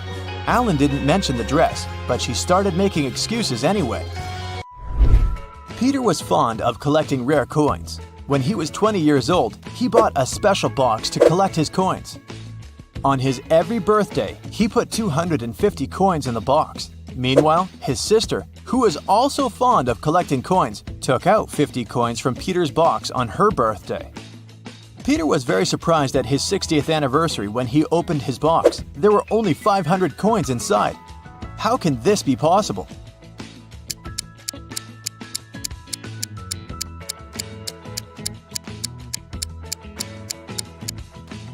Peter was born on February 29th. Thus, he put 250 coins every 4 years. In 40 years, he put the coins in only 10 times, making a total of 2,500 coins. His sister was born on any other day, and she took out 50 coins from the box 40 times, which means she took out 2,000 items. Therefore, after 40 years, Peter's box only had 500 coins. Detective Tina received an emergency call from the local museum. Someone had stolen an exclusive scarab brooch from ancient Egypt. First of all, Tina checked all security cameras. This is what she found. Can you spot the thief just by looking at these two pictures?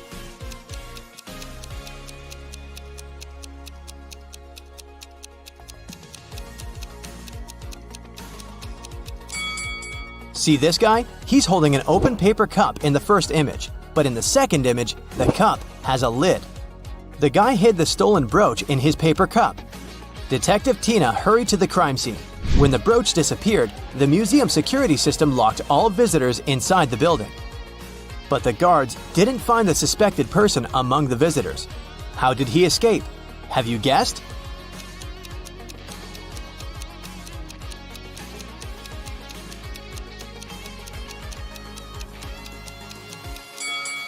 Take a look up at the ceiling. See the shoe prints on the statue? The thief climbed this sculpture and escaped through the window on the roof. Tina went to the roof to search for some clues. Can you see any?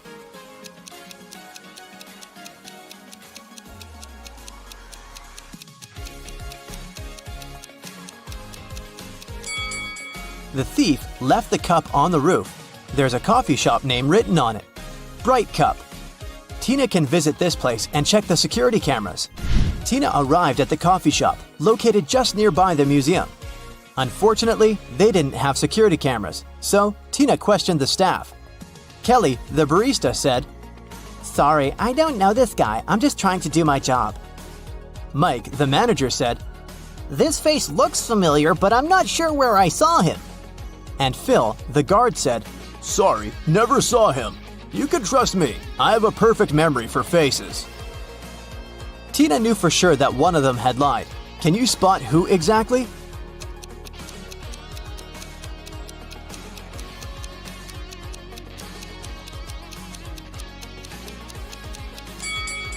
Kelly, look at her iPad. There's an incoming call from her boyfriend. Take a closer look at the contact photo. It's our thief. Therefore, Kelly is an accomplice in the crime. Tina told Kelly, I'm afraid we should continue this conversation at the police station. But Kelly ran away through the backyard. Tina followed her and ended up in a dark basement. She got lost and found these 3 cages. The first cage is covered with fire. There are huge ice cubes all over the second cage, and the third cage is full of venomous scorpions. Tina has to choose one of them to get to the surface. Can you help her choose the safest option?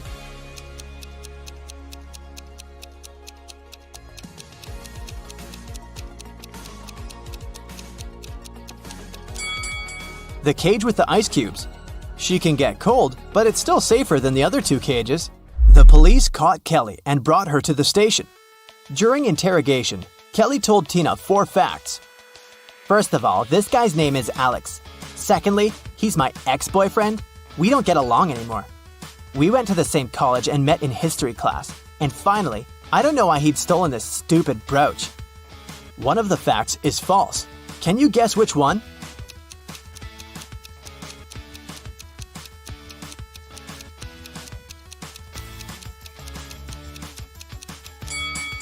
The fourth one. Look at Kelly's tattoo. It's identical to the stolen brooch.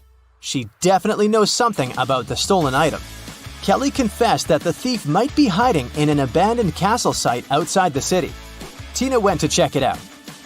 But anyone who wants to reach the castle should go through this tangled maze. Can you tell which one of these 4 paths will bring Tina to the castle?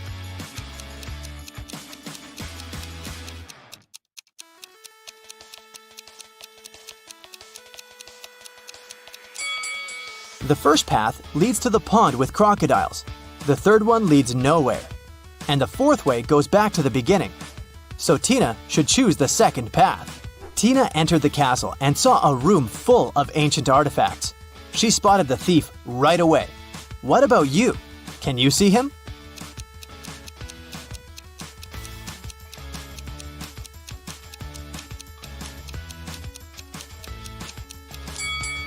This mummy is holding a cell phone. Alex ran away to the basement and Tina followed him. Unfortunately, the door behind her slammed shut and she got stuck. Can you help her break the code to escape?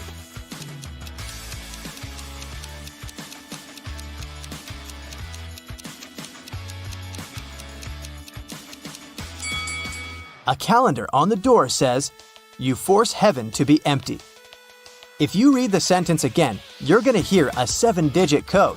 U, 4, 7, 2, B, M, T. In the next room, Tina got stuck in another trap. The creepy voice explained, If you press the right button, I'm going to let you go. But if you choose the wrong one, you'll stay here forever. You've only got one chance to escape. Good luck. Which button opens the lock? Have you guessed?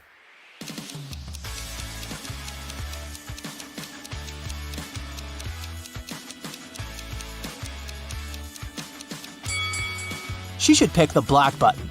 This picture on the wall is a hint. The rainbow contains all colors except for black. Tina got out of the trap and entered a room full of old furniture. She noticed 3 odd details about this room right away. What about you?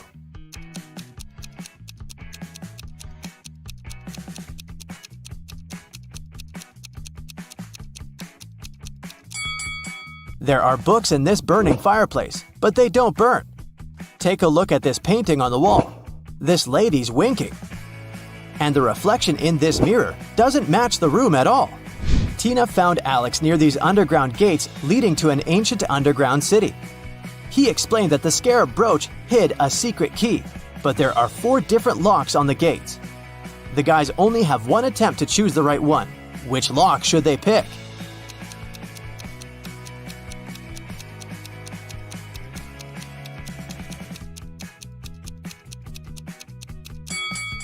The 4th lock is the only perfect match for this key.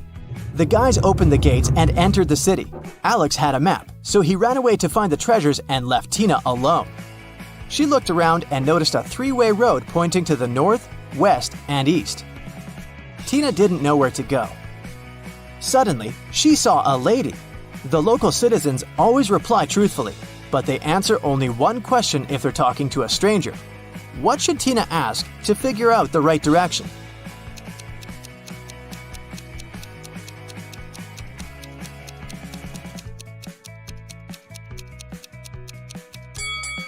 She should ask, if the right direction is not the east, is it west?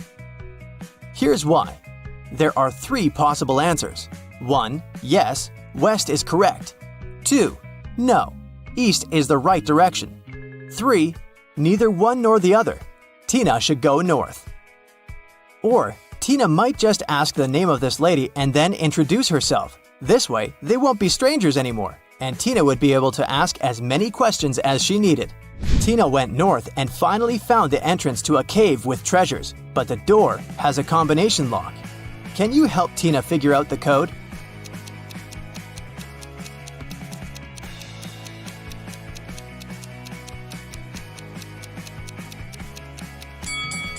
Take a look at these figures. The number corresponds to the sum of intersection points. Therefore, she needs to calculate the number of points in the last figure. And voila, the 4-digit code is solved. Inside the caves, Tina met a dragon. It said, I'm gonna let you in if you can crack my riddle. I'm gonna let you in if you can crack my riddle. I'm quite hot, but if you remove the first 2 letters, I become too cold. What am I? have you guessed?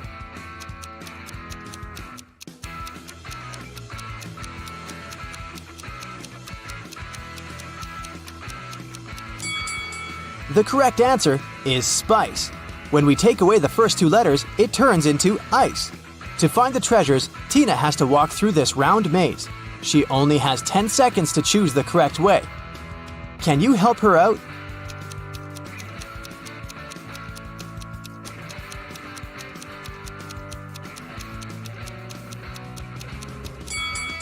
Here's the easiest way. Tina found 3 doors in the center of the labyrinth. Each door leads to treasures. But each way also hides some danger. The first path is filled with poisonous gas.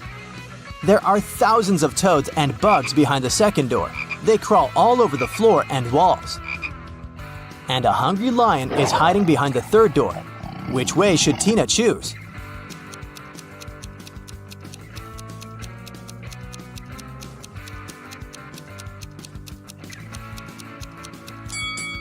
The second way. Although bugs and toads can be gross, they're not dangerous. Tina took the treasures and headed home. Suddenly, she met Alex. Tina decided to trick him and offered him a deal. If you manage to solve my puzzle, I'm going to give you 100% of the treasures. But if you fail, you'll get nothing and go to jail.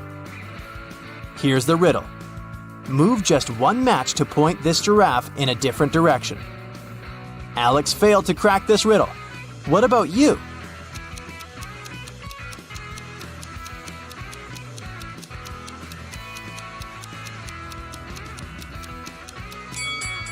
Here's the correct answer. Pretty easy, huh?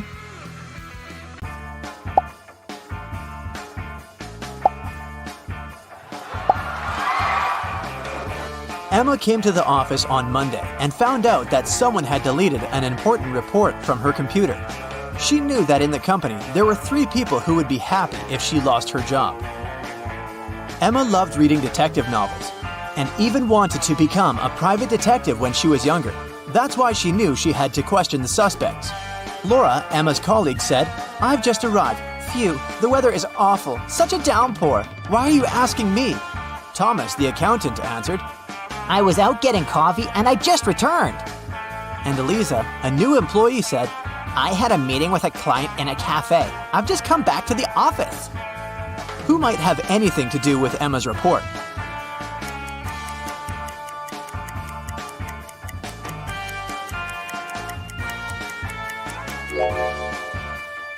Eliza, pay attention to the suspect's feet.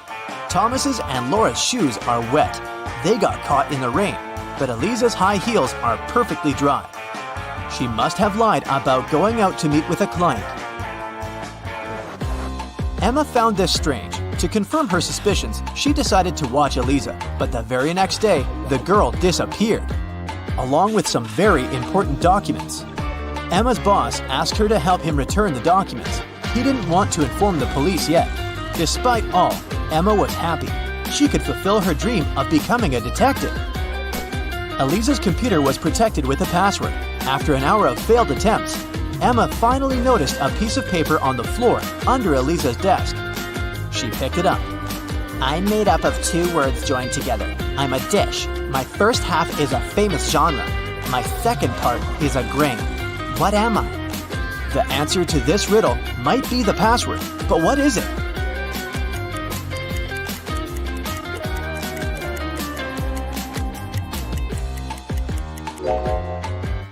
Popcorn.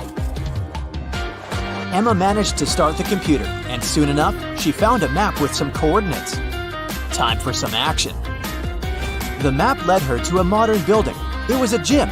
She entered and asked the receptionist about Eliza, but the woman refused to tell her anything unless she brought a guest pass. Once inside, Emma decided to explore the place. At one point, she entered the showers for ladies. She immediately realized something was off. But what exactly?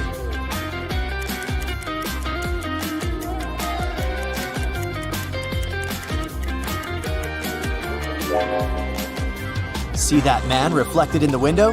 Who is he, and what is he doing here? Emma was about to run out of the showers when everything went black. When she woke up sometime later, she realized she was in a small room without windows. There was a door with a combination lock. In her hand, she was clutching a note. Spelled forward were those rodents that terrify you. But what you need is spelled backward. You can't touch it, but you can see it at night. What is the password?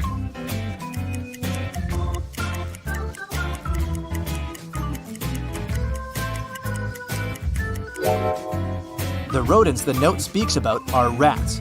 Then the word Emma needs is star. The girl managed to open the door. She rushed out of the room but stopped abruptly. She saw a large armchair. A man was sitting in it. It was the man from the showers at the gym. Here you are, he exclaimed cheerfully. I admit that at first I wanted to bring your boss down, but I've changed my mind. I want to play now. If you crack all my riddles, I'll give you the documents and let you go. Emma had nothing to do but agree. The man said, "See, I have a room filled with gold.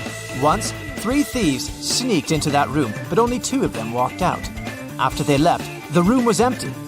So, where was the 3rd thief?"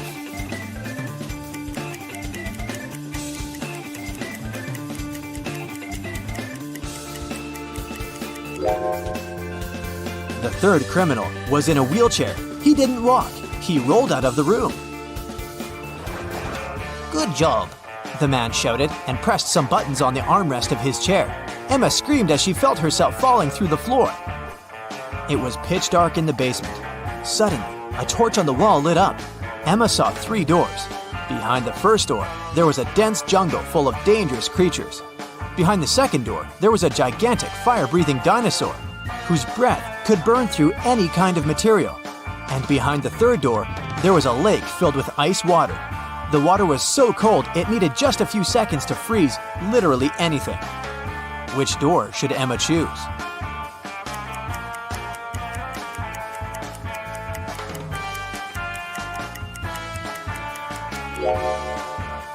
She should walk through the second door. Even if dinosaurs were still around, they wouldn't be able to breathe fire. It was the correct decision. The dino turned out to be a skillfully made statue. But there was just one door leading out of the room, and it was locked too. Ah! Emma was starting to get impatient. Luckily, there was another note with a hint. There were drawings on it: a banana, a sunflower, a rainbow, and an apple. Emma thought for a while, then pressed 4 numbers on the panel near the door. The code was correct, and the door opened. What numbers did the girl press?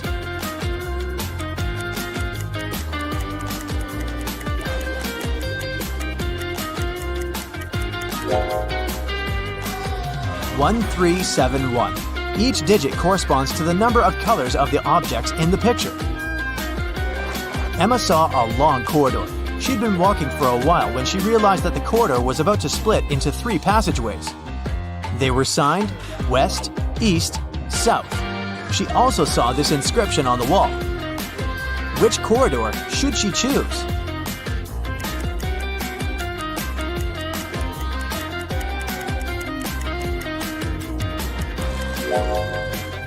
Emma tilted her head and looked at the inscription upside down. This way, it read, South. That's where she needed to go. Soon, the girl saw 3 doors on her way. On the floor, there were 3 keys that could open these 3 doors. What is the biggest number of attempts she will need to figure out the key for each door?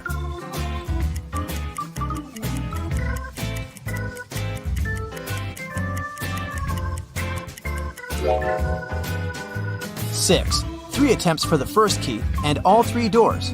2 attempts for the second key and the remaining 2 doors. And 1 attempt for the third key and the last door.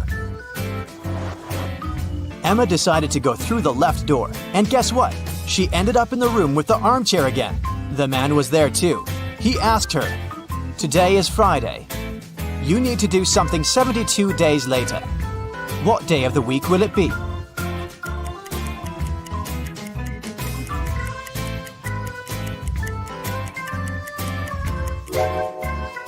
Emma understood it really fast. It would be Sunday.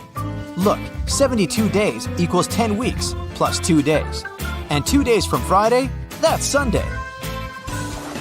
The man was getting irritated. Well, and how good are you at math? Look at this sequence. What are the next two numbers?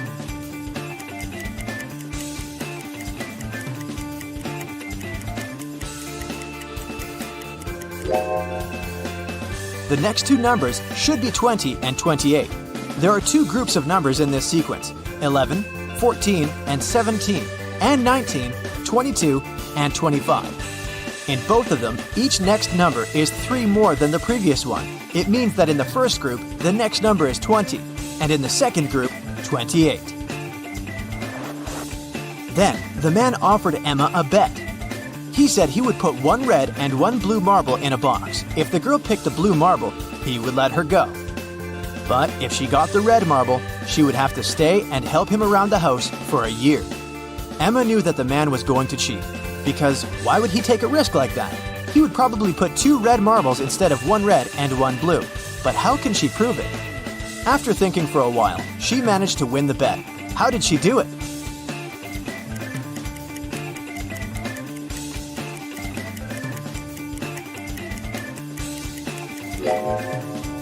Emma picked a marble and quickly put it in her mouth without showing it to the man. The marble that remained in the box was red. According to the rules, it meant that the marble Emma had chosen was blue. The man didn't want to admit that he had tried to cheat. Okay, I'm not going to go back on my word, but here's the last riddle. If you crack it, you're free to go. How can you turn 6 into an odd number?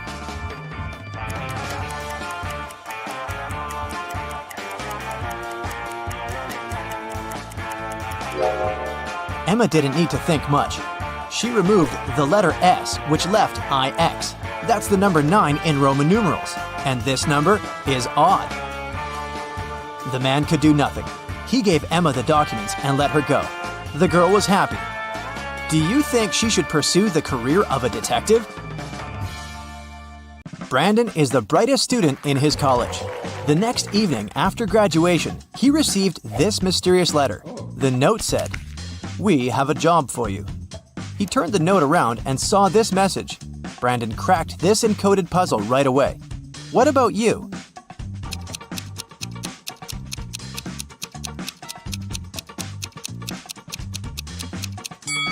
Brandon's job interview will take place in a greenhouse at midnight.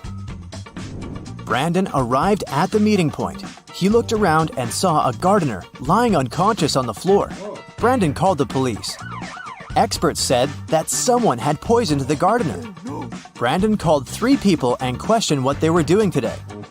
Allie, the gardener's assistant, said, "Today was my day off. I've spent all my time at a pool party with my friends." The gardener's wife, Lily, said, "Oh my, I can't visit him immediately. I'm on a business trip in Rome." And the gardener's boss, Dan, said, "I had lunch with him today, and he looked perfectly fine." Brandon spotted who was lying right away. What about you?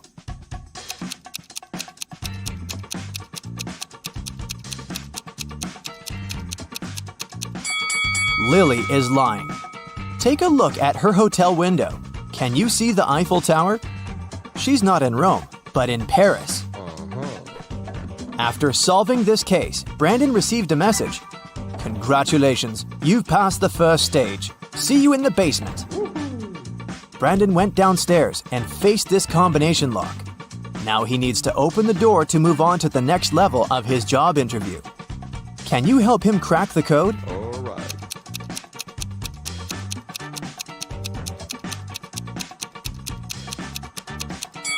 Take a look at the note near the door.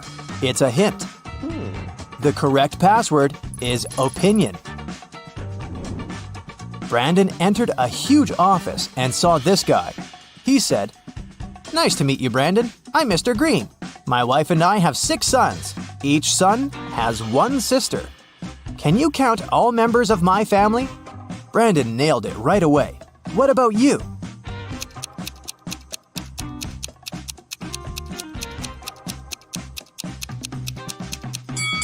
9. Mr. Green, Mrs. Green, 6 sons and 1 daughter.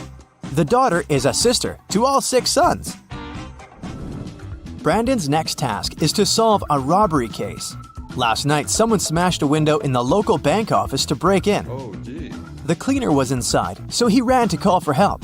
He saw that the robbers had taken the money and busted the door open to escape when he got back. He tried to clean the mess, and some glass fragments got stuck in his sleeves. Brandon looked over the crime scene. He knew for sure that the cleaner was lying. But what exactly gave him away? The window glass? The door? Or the cleaner's appearance?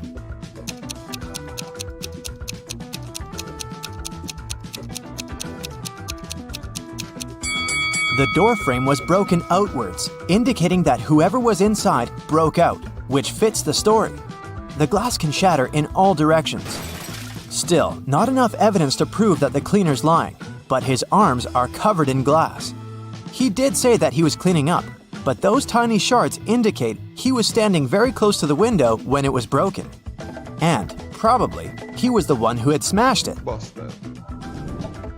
After solving this case, Brandon received the next task, to make this equation correct by moving just one matchstick. Do you have any ideas?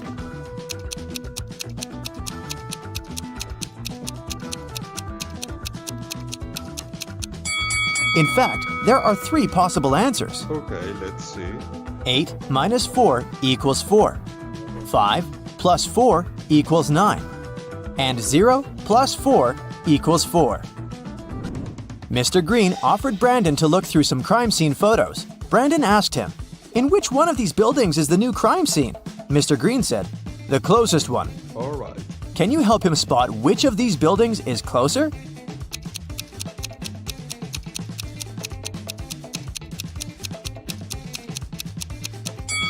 This building has blocked out the pattern of railings on the right-hand building.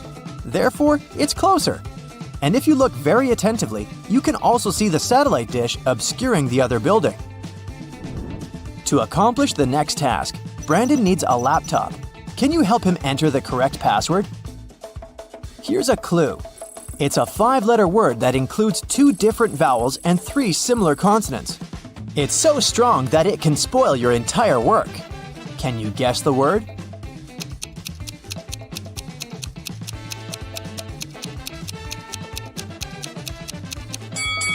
It's an error. Brandon saw this picture on the screen. His task is to spot which direction the car is moving, left or right. Can you help him?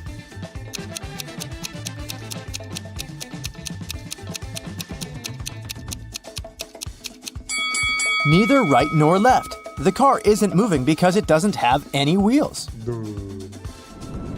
Here's the next task for Brandon. Mr. Green bought a phone for $100. Then he sold it to Sam for $125. After a year, he bought it back from Sam for $150. After using it for a month, he sold it back to Sam for $175. Can you calculate if this entire deal was profitable for Mr. Green?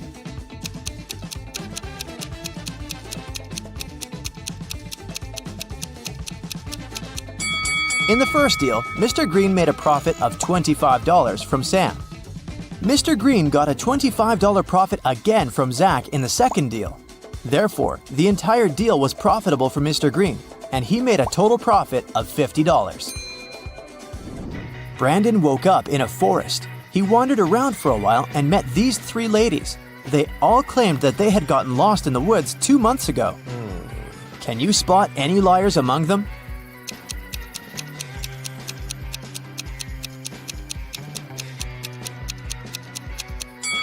The easiest way to solve this task is to look at their hair.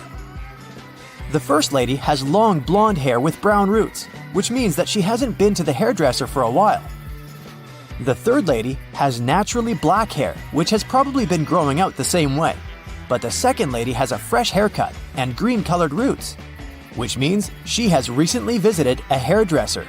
Therefore, she's probably a criminal trying to blend in with the others to hide from justice. After a short walk, Brandon found a huge villa in the forest. The owner of this villa was just found unconscious. Brandon has to examine the crime scene and determine the possible suspects. Ooh.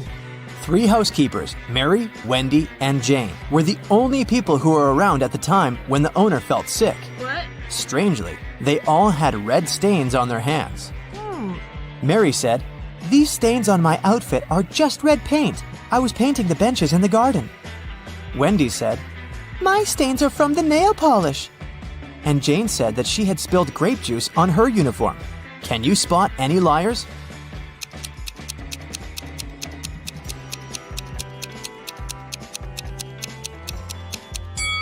Take a closer look at the grape juice Jane is holding. As you can see from the label, it's a white grape juice. That drink wouldn't leave a red stain. Also, all benches in the garden are blue, which means Mary had lied. After lunch, Brandon fell asleep. He woke up and found himself in jail. He began to look for a way out and found 3 doors. The first exit is guarded by angry dogs. They haven't eaten for 9 months, so they're very hungry.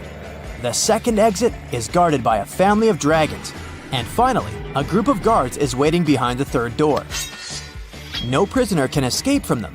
Which exit should Brandon choose?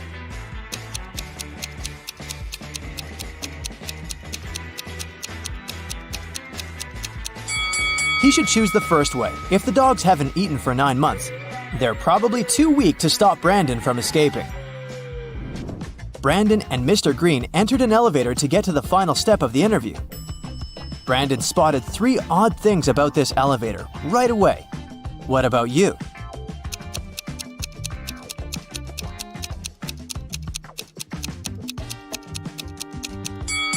The 8th floor is missing. The mirror reflects Brandon, but it doesn't remember Mr. Green. The sign says that this elevator's weight limit is 0 pounds. Mr. Green took Brandon to his office and showed him his jewelry collection.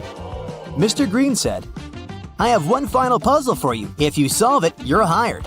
When I was your age, I collected white gems in the mountains and brought them home every evening. When I've accumulated enough gems, I decided to sell them. The local jeweler said, I'm ready to buy your gems. How many stones do you have? So I began to calculate. I bought a huge box that contained 3 mini boxes, and 2 of them had another mini box inside. So if the huge box can hold 50 gems, how many blue gems did I sell to the jeweler? Brandon nailed it and got the job. What was his reply?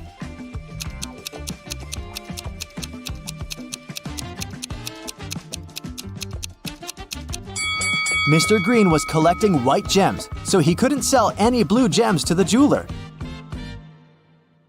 Nancy and Mike were going to the Carnival of Riddles, which was scheduled to be in their town during the weekend. It was a very popular carnival that was traveling the country, and everybody was so excited. So, when they arrived, they saw a very long line, and it seemed like they had to wait for many hours to be able to get in. But the ticket salesman left his booth and walked in front of the crowd. He said that he was going to give a riddle to everyone. Since this was the Carnival of Riddles, those who could answer correctly would be able to get inside earlier than others. The riddle was this: I am the beginning of eternity. I am the end of time and space. I am the start of every end. I am the end of every place. What am I?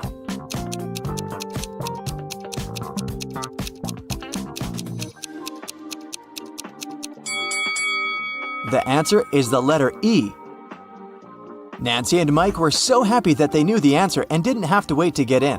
But even though they were able to move in front of the line, they still had to pay for the tickets. But they were so expensive. The salesman offered them another riddle. If they could answer it, he would give them a 50% discount. I have an X number of candy apples. If I count them by 3s, the remainder is 2. If I count them by 5s, the remainder is 3. If I count them by 7s, the remainder is 2. How many candy apples do I have? Mike was kind of a genius, so he knew the answer immediately. Do you?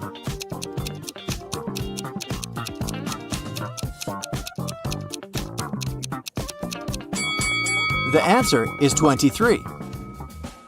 Nancy and Mike were glad to have been able to save some cash to buy snacks. Nancy wanted to get something sweet for herself and her brother, so they went to the candy booth. They had 3 options to choose from. They could either buy cotton candy, candy cane, or a candy apple. Which one should they pick?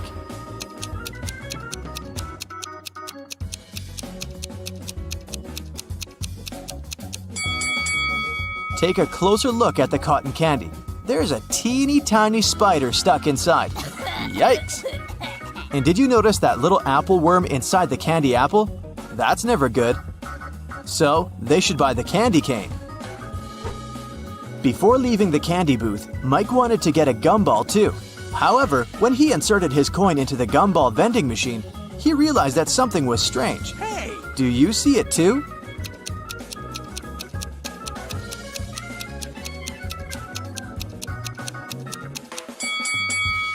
Look inside the machine carefully. Not everything in there is a gumball. This and that are eggs. How weird is that? Hey! After eating their candy, they came upon a tent with a sign that said, "Enter if you want to see real magic." They were intrigued, so they decided to walk in. There were 3 different magicians. The first was holding cards in his hands. Then he made them disappear. The second one also had cards, but he was making them levitate. And the third one put a pen through a card, but the card was unharmed after. Only one of them was capable of real magic, and the others were just doing tricks. Can you tell who?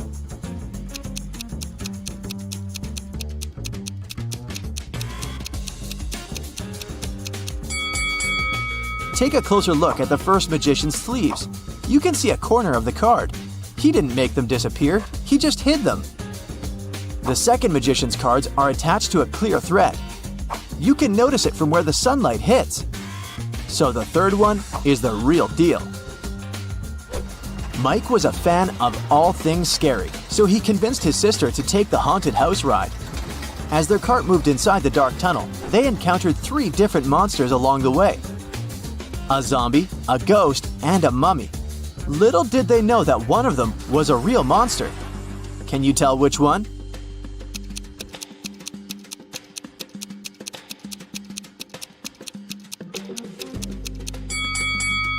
Take a look at the zombie. Its makeup is kind of melting, which means that it must be an actor.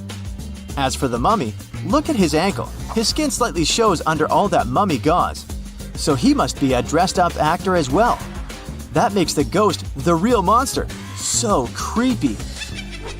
Nancy didn't enjoy the haunted house ride.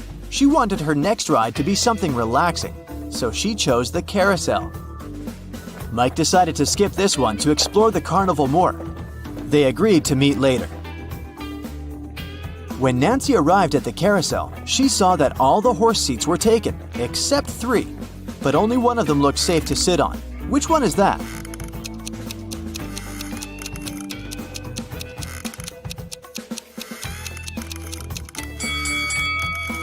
The second horse mount is cracked. It's not wise to pick that one. And the third horse is slowly moving back and forth even though the carousel is not rotating yet. Its screws must be loose or something. So she should choose the first one. It's the cutest one anyway. As Nancy was enjoying the carousel, Mike decided to check out the Hall of Mirrors. The information board said that only one person was allowed inside. Mike entered and had so much fun enjoying all the funny reflections of himself on the weird mirrors. But then, suddenly, he screamed with fear. Why is that?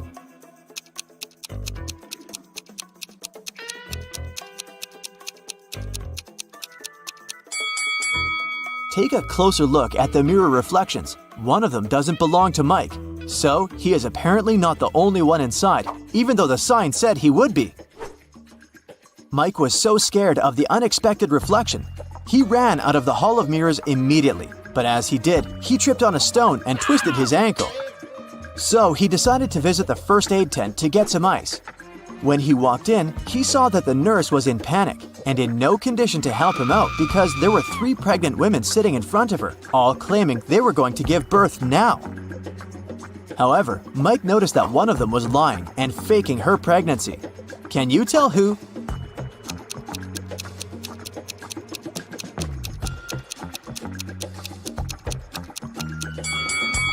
Girl number 3 is clearly the liar. Take a look at the ultrasound picture in her hand. It has the first girl's name on it. She must have stolen it from her, so she's only pretending to be pregnant. Once the real pregnant ladies left for the hospital, Mike was able to get some ice for his ankle and went to meet his sister. At that moment, they heard an announcement coming from the stage. "Ladies and gentlemen, gather up to see the strongest man alive. Don't believe me? I'm not lying. Here he comes. See him with your own eyes." Nancy and Mike wanted to see who this man was, so they joined the crowd. A muscular-looking man entered the stage. He said, I will prove to you how strong I am by breaking this thing with my bare hands. But first, you have to guess what it is. Here is my riddle to you. There was a greenhouse. Inside the greenhouse, there was a white house. Inside the white house, there was a red house. Inside the red house, there were lots of little ones. Nancy knew the answer, so she yelled it out. Can you guess?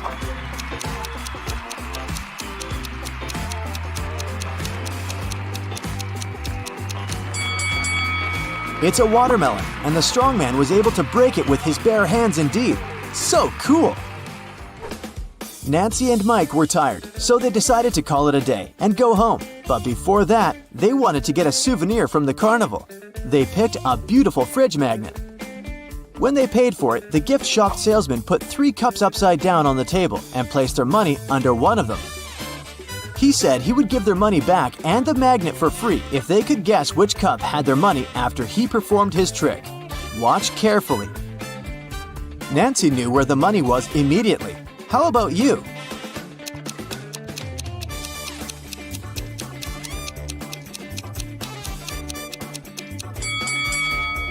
It's here. You thought it was under this one, right? Watch it in slow motion again. Do you see the salesman putting the money under that one with a quick hand movement? Nancy noticed that. What a fun day! Once, a prison guard accidentally overheard very disturbing rumors. Someone was planning a prison break. The guard watched all the footage from the surveillance cameras and discovered that 2 women had been behaving suspiciously. One of them was a former bodybuilder, muscular, with short hair, and covered in tattoos. The other was quiet and reserved.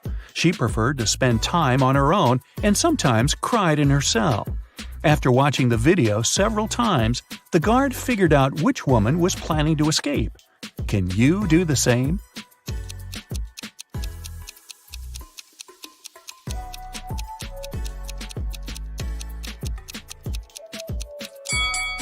It's the second prisoner. There's a file in her bun. She can use it to get through the metal bars. Mark comes up to the table. There are 3 apples, but only one of them is safe to eat. The other 2 are poisonous. Unfortunately, Mark can't skip breakfast. So, which apple should he eat?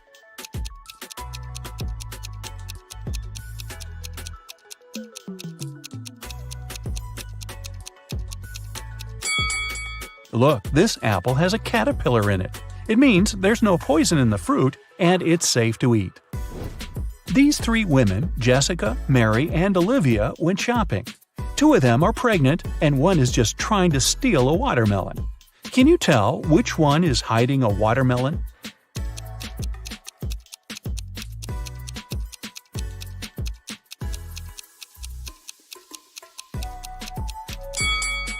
It's Olivia. She's wearing heels. It's not the kind of shoes a pregnant woman would choose to wear. Nathan, a successful entrepreneur with a multi-million-dollar business, and his friend Jackson, a famous private detective, returned from a long-term trip abroad. They decided to stop by at Nathan's villa on the way to the city. When the men entered the house, though, they saw that everything more or less valuable had been taken away. The entire villa was a mess. "I've only been away for a month. What happened here?" exclaimed Nathan. Jackson took an apple from the dining room table and started to munch on it thoroughly. "The lock isn't broken. It means the person who took your stuff had the key." After a while, the detective asked Nathan to invite 3 people. Mia, Nathan's niece, told Jackson she hadn't visited her uncle's home. She had been having serious problems with her car for already 2 months. And the villa was too far away from the city to get there by public transport. Sarah, the maid, claimed that she had stopped by several weeks ago to bring some food and tidy up, but since then she hadn't been to the villa. Adam, the gardener, told the detective he had been on vacation and had just returned. He even offered to show his plane tickets to Jackson. The detective figured out immediately who was behind the mess. You have 8 seconds to figure it out.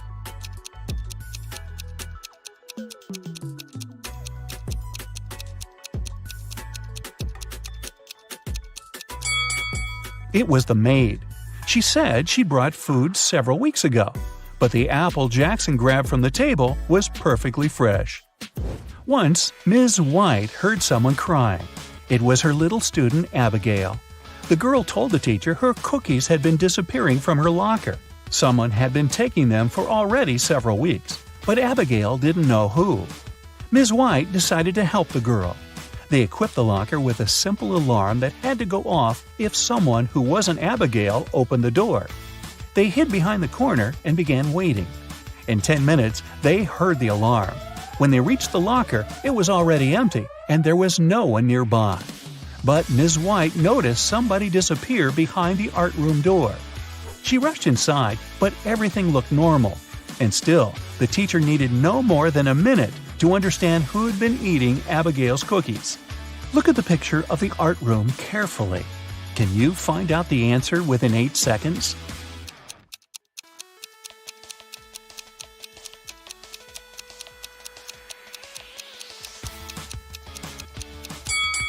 It's the girl on the left. Her painting's black and white, but there are only various shades of blue on her palette. And maybe the cookie crumbs are a giveaway too. I don't know. One perfume company hires new staff. They must swear an oath of loyalty to the company if they want to get a job. 10 people are saying the words of the corporate oath simultaneously, but some of them are cheating. Help the directors figure out who these people are.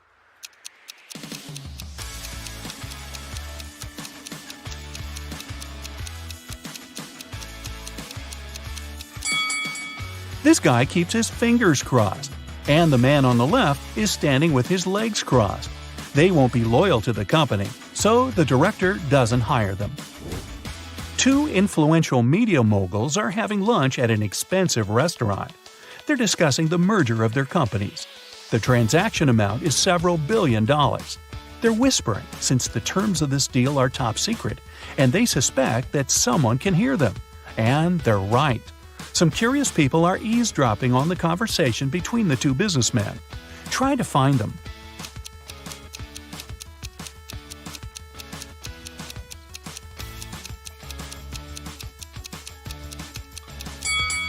The girl at the next table is reading a newspaper that is turned upside down. She's obviously trying to overhear what the billionaires are talking about. This guy over there is listening to music, but the headphone wire is not connected to anything. Another girl is sitting at the table in the corner with a cocktail, but instead of an umbrella, there's an antenna in her glass. She's recording the conversation. "Where are my employees?" a boss shouts. He's furious because 3 people haven't come to the office. He calls each of them to find out the reason. All 3 tell him they got ill. The boss doesn't believe them, so they have to arrive at the office. Mary is wearing a warm jacket, hat, and scarf. She sneezes, coughs, and looks sick. Lori is walking on crutches. Her leg is in a cast. Sometime later, Michael appears. He's got a hand injury, and now he can't type. The boss is sure that one of them is faking. Who is it?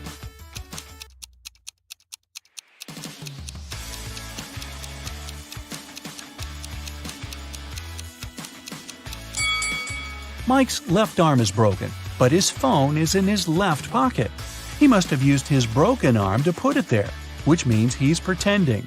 Apparently, he just didn't want to come to work. Ice will melt if you heat it, but if you heat me, I'll become solid. What am I?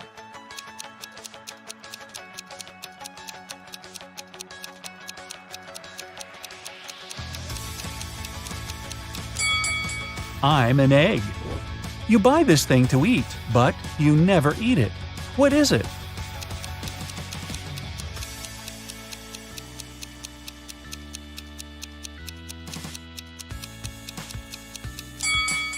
It's a plate. Mia was going back home one evening. It was 11 p.m., and she had to cross a small dark park in front of her house. Suddenly, she heard footsteps behind. Someone grabbed her bag and ran away. The girl called the police, and they questioned 4 suspects. Jack said, "I was choosing an outfit for a party." Camilla was getting ready for her final exam at home. Andrew told the police he had been watching birds in the park. Nora was at her yoga class. After the interview, the police understood who was behind the robbery. Can you?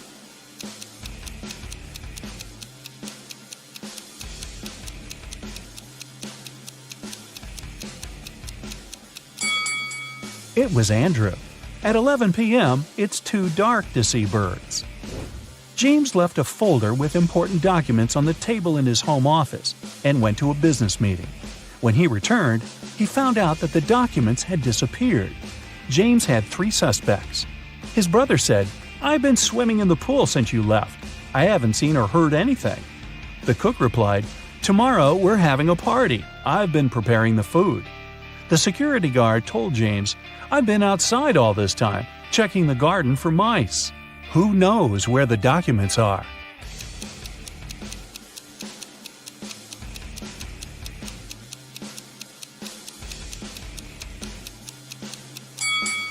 It's the security guard.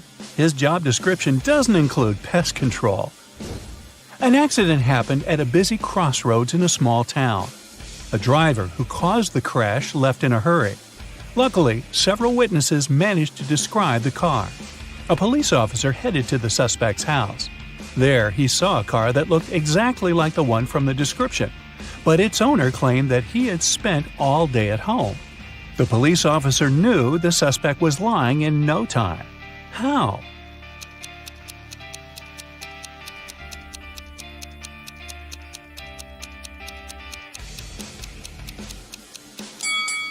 He touched the car hood.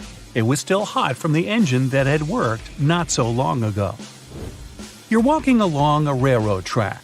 Suddenly, you see a speedy train approaching you.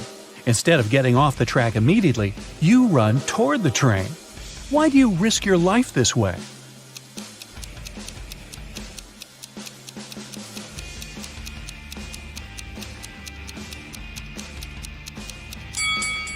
When you notice the train, you're on a bridge. You can't leave the track right away and have to run to the closest place where you can do it. When it was finally time to board the plane, it turned out that there were no more economy class seats left. Kim and Ashley were offered to fly in business class. Oh, yes. There, the girls saw 3 people. When the flight attendant served them fresh juice, she whispered that Kim and Ashley were extremely lucky. They were about to travel next to a famous Italian billionaire. Can you guess which of these passengers is the billionaire?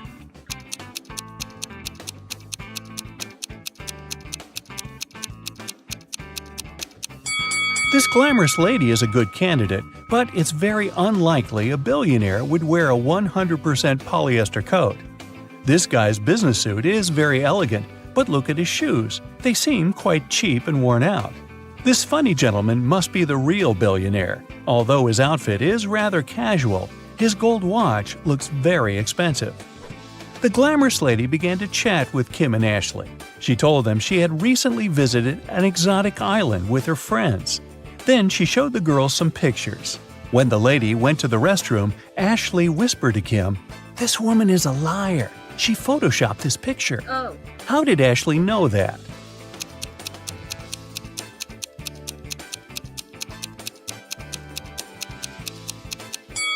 It's all about the shadows. They all look natural, except this one. People are sitting in their seats. The lights turn off. Someone is chewing popcorn. Someone is drinking soda. The movie starts. This is a horror movie. Someone screams. The ticket taker enters the hall. Several people haven't paid for their tickets. Guess who?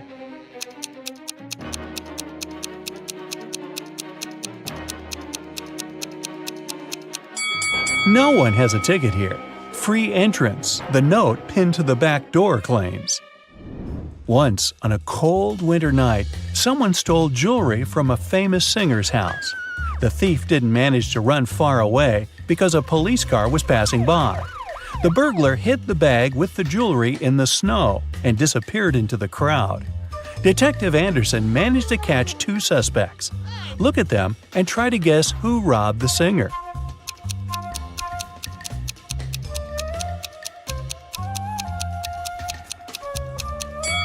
If you dig snow with your bare hands, they will turn red. This man has red fingers and palms.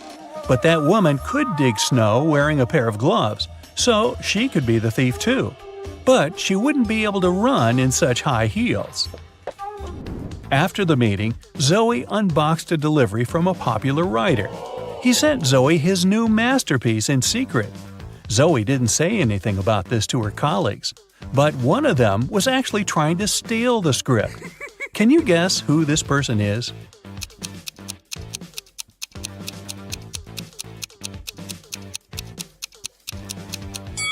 It's the assistant. He's using his front camera to take pictures of the mirrored ceiling while Zoe is looking through the script. You're walking along the beach. Suddenly, you hear a scream. A woman is calling for help. She's drowning. You run into the water and swim toward her. As soon as you approach her, you see 3 more people.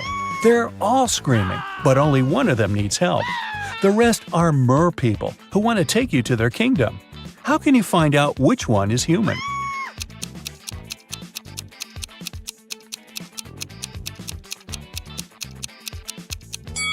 Dive under the water to see who has a fishtail. Richard likes abandoned buildings and old castles. Today, he's going to check a huge house that belonged to a vampire a long time ago. Well, that's what the legends say. Richard certainly doesn't believe this. He takes his camera and sets off. It's dark and cold inside the house. Crackling sounds are coming from the corridor. Richard shines a flashlight and sees 3 vampires. Richard starts running away, but then he stops and returns. It seems these vampires are fake. How did the guy understand this?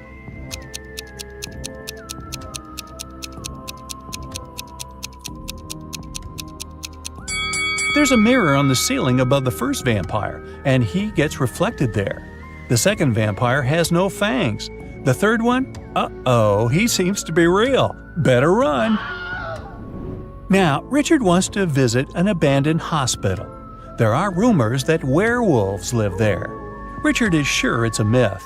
He's walking around dark hospital wards all night, but finds nothing. He's about to leave, but 4 men block the exit. They are howling and growling. Which of them is the real werewolf?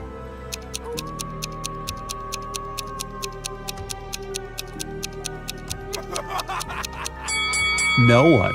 The full moon is shining through the windows, but these people haven't turned into monsters. But still, Richard runs away. It seems these guys are really crazy. A rich man comes to an exhibition of modern art. He's going to buy a new painting for his collection. The owner of the exhibition shows him 3 works of different artists. In the first picture, there's a green triangle with a sunflower in the middle. The second painting is of a tiger taking a selfie on its phone. In the third picture, there's a flying house. The collector is sure that one of the paintings is fake. Which one?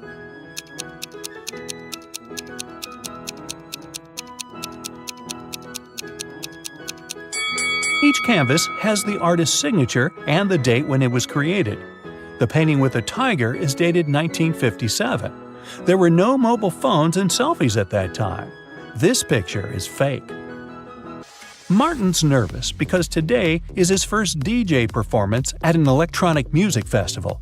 He goes on the stage. The crowd is cheering. Martin puts his headphones on and turns on the first track. Music is playing, but people aren't dancing. Why?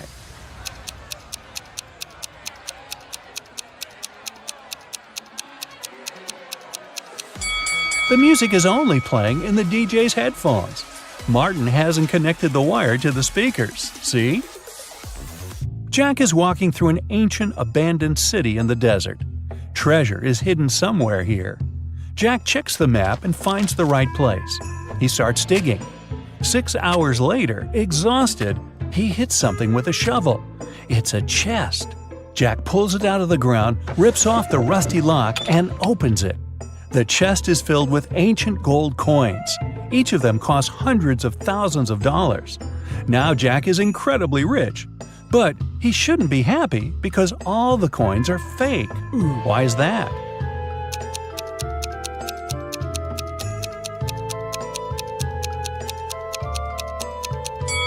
Each coin has a date, 145 BCE. It seems they're really old, but people who lived at that time couldn't write BCE on their coins because they didn't know they lived before the current era. A university professor enters a lecture hall where his colleague, an elderly teacher, is giving a lecture on quantum physics.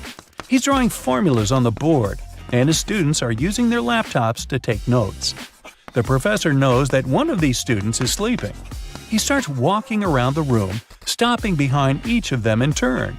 Who's dreaming right now?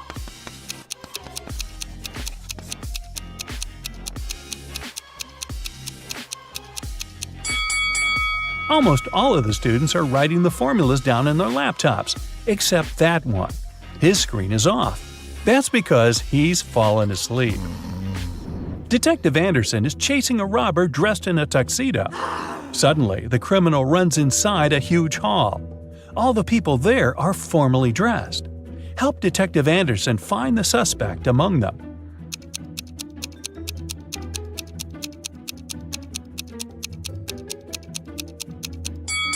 Catch that guy. He's sweating because he's been running. Leo's boss yelled at the guy because he hadn't completed his weekly work plan. Now, Leo has to spend his entire weekend in the office finishing his work. The boss took Leo's magnetic card so that he couldn't leave the building. Several hours had passed. Leo feels hungry. There's no water or food in the office, but there's a fridge and cooler in the next room behind the door with a magnetic lock. On Monday, Leo gives his boss the completed report. Somehow, the guy managed to get food and water. How did he do it?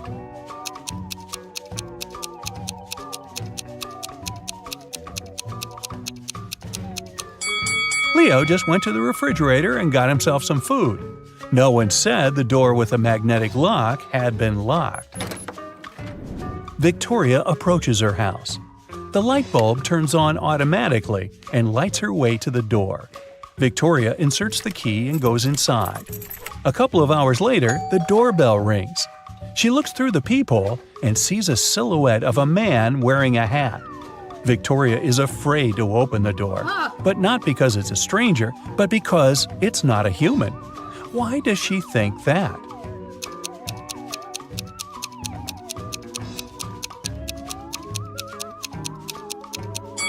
The light sensor didn't work, so there's no physical body outside. There's a huge airplane hangar on the edge of the desert. Pilot Tyler steps inside and notices a cat sleeping near the ceiling on one of the beams. Tyler decides to save it. There are no stairs and nothing else that can be used to get there. The only thing Tyler sees is a large puddle of water on the floor. How did the cat get there?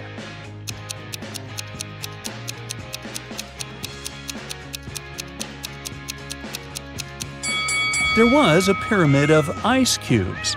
The cat climbed to the top of it and reached the ceiling. Then the ice melted and left the puddle. Gee, I guess I won't mention my theory about the cat drinking so much water to the point of bursting, which then propels the cat up in the air and, well, let's stick with the ice cubes. Margaret, Rachel, and Diana are walking down the street, sharing their plans for the weekend. The girls look rich, but only one of them has a lot of money. Who is it?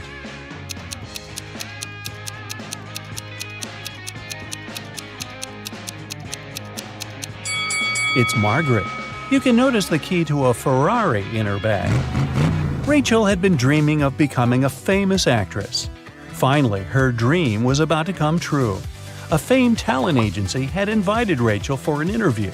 She arrived at the office to meet her new agent early in the morning. Hello. There were 4 people in the conference room. Can you tell which one is Rachel's agent?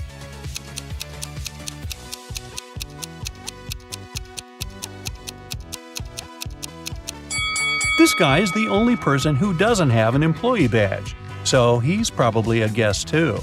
This man is wearing a classy, expensive suit. But he brought coffee for everyone. He's an assistant. This lady's mug says "World's Best Lawyer," so she's probably responsible for legal issues. And this relaxed lady over there is Rachel's agent, Zoe. Zoe offered Rachel to take a seat. Which place should Rachel choose?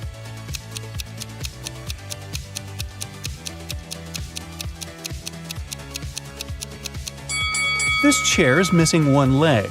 Someone has spilled coffee on this chair. It has written "The Boss" on the drink in this cup and left it on the table next to this chair. And someone has left a sweater on this chair. So Rachel has only one option. Here it is.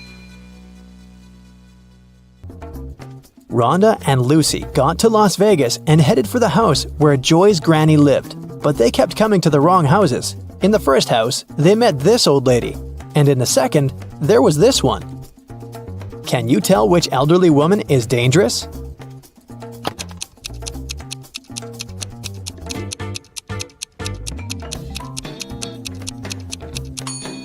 The second one, she's up to something, while the first one is just getting ready for a Halloween party. The girls went to a local Halloween party. The hostesses didn't want to let them in without a password, but they didn't know it. The woman liked their costumes, so she gave them a little hint. I eat clams and I live in the ocean. I move slowly. I have 5 arms. What am I? In no time, Joy, Rhonda, Lily, and Lucy were inside. So what was the password?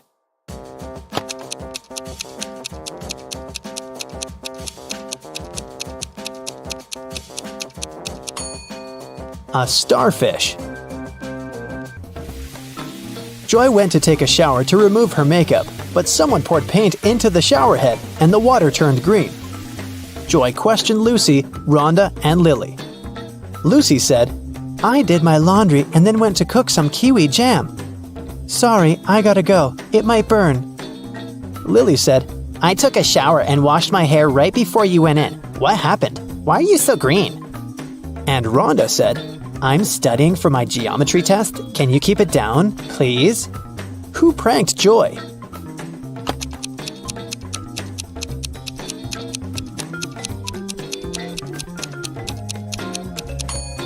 Lily said she just washed her hair, but it's dry and braided.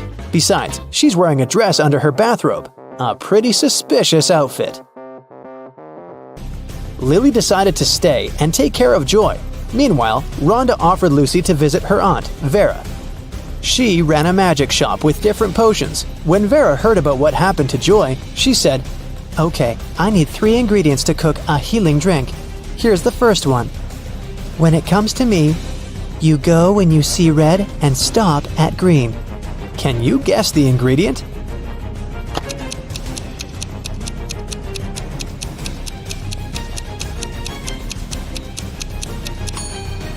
It's watermelon. Mark steps through the door. His right hand is on the wall, and off he goes. Apparently, it's time for breakfast. Mark comes up to the table. There are 3 apples, but only one of them is safe to eat. The other 2 are poisonous. Unfortunately, Mark can't skip breakfast. Which apple should he eat?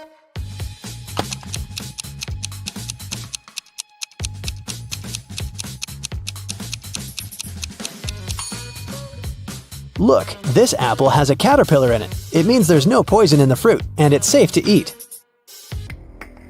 Sometime later, Mark stumbles across a big old castle. He should enter it and see what's happening there. He comes up to the door, but it's locked. It requires a password. Here's a sequence of numbers. 4 more digits must be added to it. Can you guess which ones?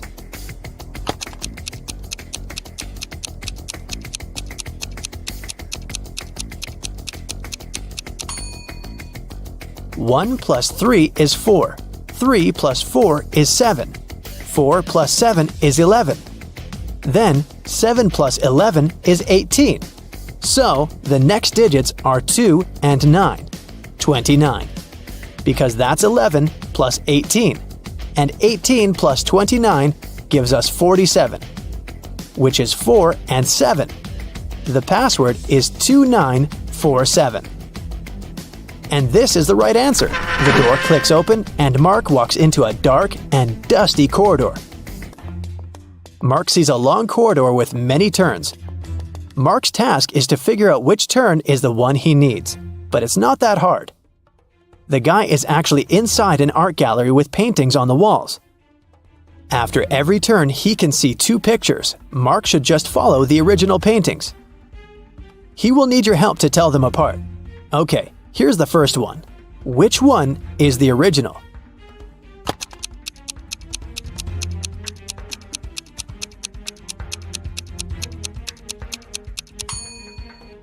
Both paintings seem to be The Starry Night by Van Gogh. But look, in one of these pictures, there's a couple of planes in the sky. Van Gogh definitely didn't paint that, so this one must be the replica. So Mark should better choose the other turn. Another turn, another choice. This time, it's Girl with a Pearl Earring by Johannes Vermeer. Which one is the original?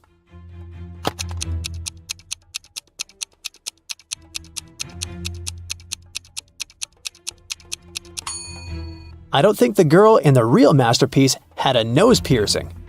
So the painting on the right is fake, and Mark should turn left. You surely know this one, Mona Lisa by Leonardo da Vinci. But one of the paintings is really messed up. Can you spot the difference?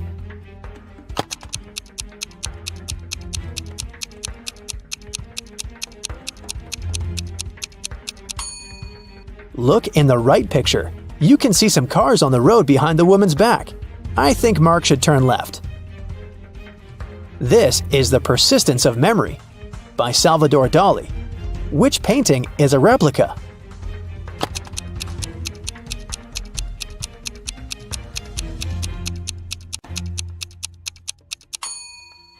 It's the one on the left. I don't think a melted modern smartphone belongs there. Turn right. And one more choice to make. It's American Gothic by Grant Wood. Look closely and help Mark choose.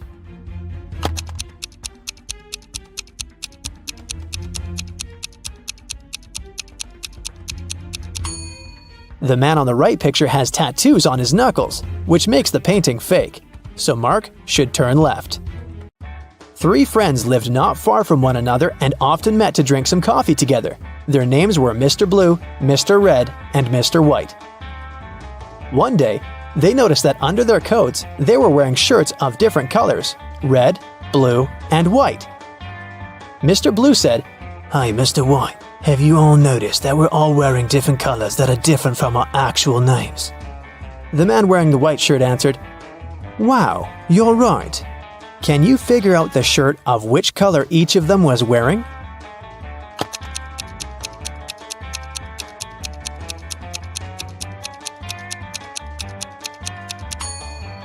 Mr. Blue can only be wearing white or red, but we've already learned that someone else is wearing the white shirt.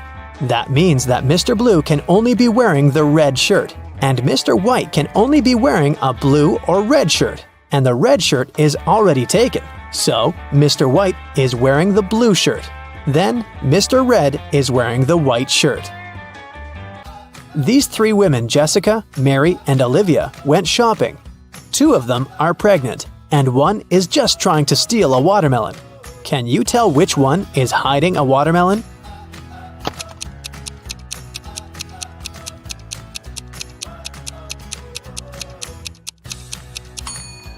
It's Olivia. She's wearing heels. It's not the kind of shoes a pregnant woman would want to wear. Mark was driving to an important business meeting. He was in a hurry since he was running a bit late. That's when he got into a car accident. His car was okay, but the other driver crashed into a tree. Luckily, he wasn't injured. They called the police. When the police officers arrived, Mark told them his side of the story. "I was driving fast but carefully. Suddenly, a car pulled out in front of me. I managed to avoid the collision, but then this guy hit the tree. When he saw my expensive car, he started to blame me for the entire accident. Because it was your fault. I was driving slowly enough, talking to my wife about our next vacation, and then you appeared out of nowhere." The police officers understood who was responsible for the accident. Can you figure it out too?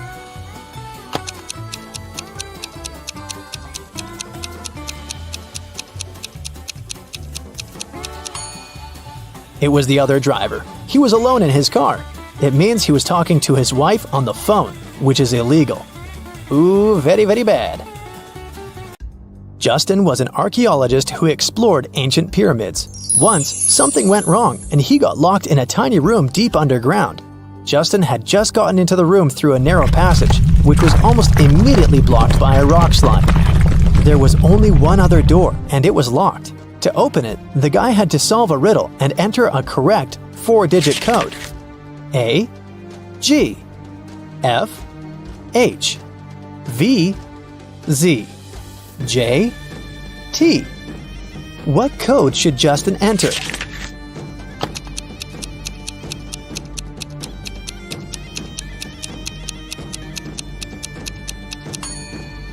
Each digit of the code is the number of letters in the alphabet that stand between the letters in the riddle. So, the code is 5139. Stephen was driving to work when he realized he left a folder with important documents at home. It was about 9 a.m. when he entered his house. At the same moment, he heard glass breaking and saw a man leaving through the back door and running to a red car. Stephen could only see several numbers on its license plate. He called the police and told them everything that happened. They didn't waste time and went to look for the guy. After searching for 10 minutes, they spotted a similar-looking car near a cafe. When they entered the place, there was only one customer there. One of the police officers came up to him. Is it your car? Where were you 20 minutes ago? The customer answered, "Yeah, the car's mine, but I've been sitting here for more than an hour." The police officer immediately arrested him. Why?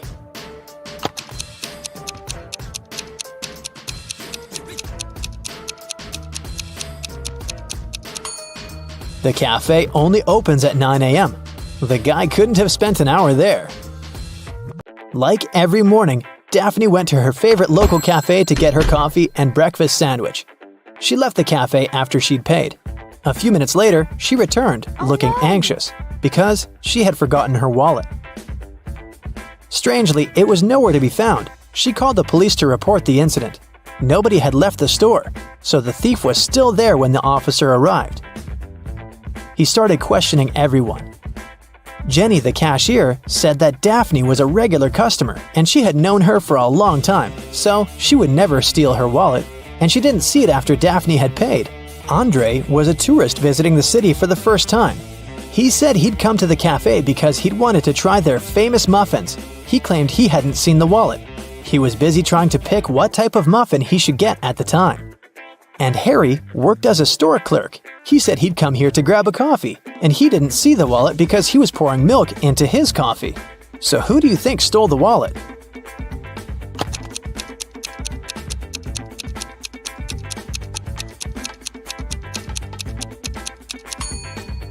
It was Harry, the store clerk, or should I say, Harold. Do you see his name tag? He lied about his name when he ordered his drink. Also, even though he said he was pouring milk in his coffee, as you can see, it doesn't have any milk in it. The royal family of Ravania were going to visit the city during their world trip, and, of course, they were all bringing their precious crowns with them. They asked the mayor of the city to take special precautions. Thank you. So, he placed the crowns in a safe in a hidden room in his office, guarded by a couple of security officers. However, the next morning, when the mayor came to check on the crowns to report to the royal family that they were safe, he started panicking. Can you guess why?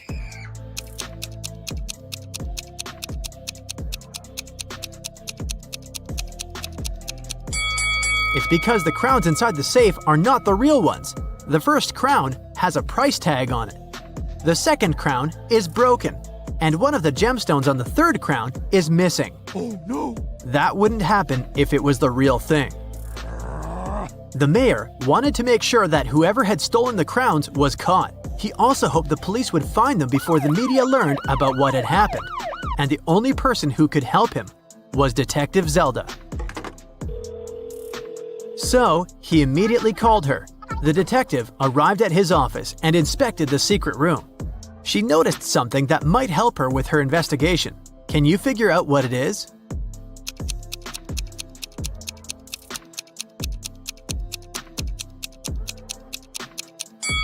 There's a piece of paper under one of the fake crowns. The thief left a note. Detective Zelda read it. Dear Maya, I'm very disappointed in you. This accident has proved how inept you are at providing comfort and security for your guests, as well as your citizens. I believe I can be convinced to give the crowns back if you pay me a large, and I mean it, sum of money. Mark my words and count on what I say in my letter on this matter. Here is my contact number. 19.1-1.3-19.4-1.2 and 13.3-1.2-6.3-9.1. Yours truly, the Riddling Man. What can you make of this number?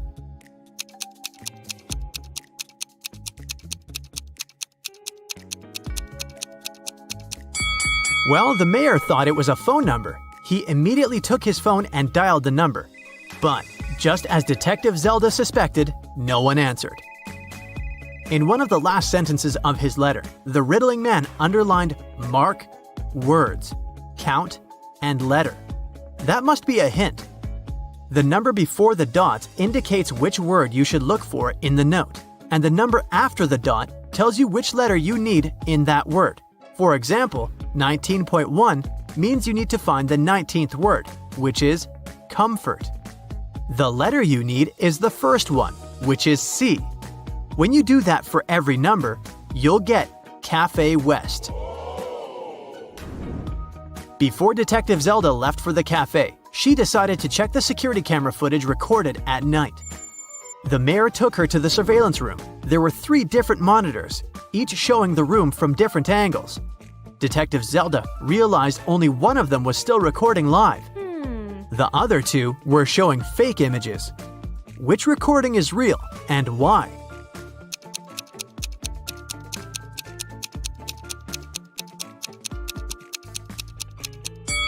Do you remember what the room looked like when Detective Zelda was inspecting it? The clock certainly wasn't on this wall. It was on the opposite one, so the footage on the first monitor is fake. The footage on the second monitor isn't real also. If you look closer, you'll see a moth flying around the room, but it repeats the same movement over and over again. That's badly edited fake footage, so it makes the footage from the third monitor the real one. Oh, yes. Detective Zelda rewound the footage and found the moment when the Riddling Man had broken into the room. He was covering his face, so it was impossible to tell what he looked like. Still, Detective Zelda managed to notice something that could help her find the criminal. Can you tell what it is?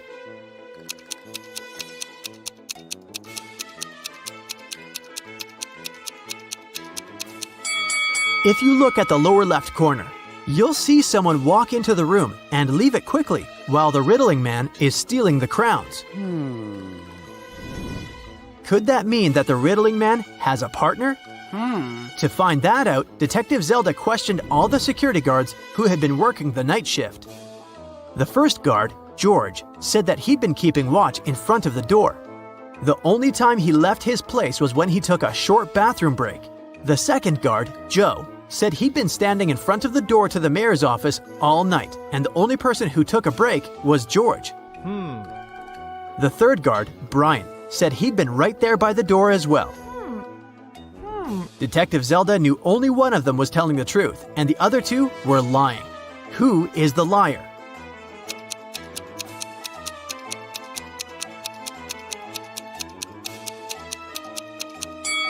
Do you remember what the shoes of the man who entered the room looked like? White sneakers, and that's what Brian is wearing.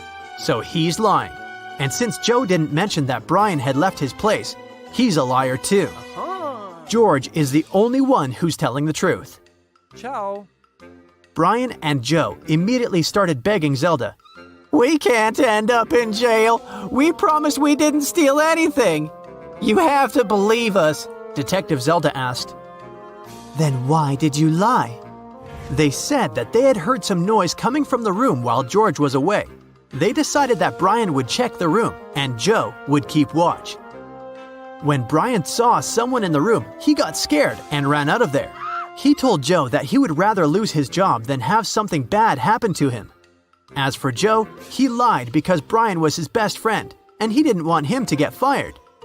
And since they never saw anyone enter or exit the room, they thought they were imagining things. After all, they were very tired. What do you think Zelda can do to check if the guards are telling the truth?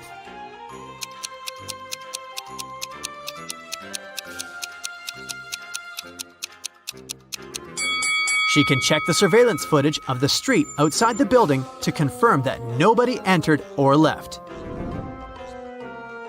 When Zelda couldn't see anyone even walk across the street, she came to the conclusion that Brian and Joe were telling the truth. Yeah. The detective decided to check the secret room once again to figure out how the riddling man had gotten inside. Sometime later, she managed to spot another hidden door. Can you see it too?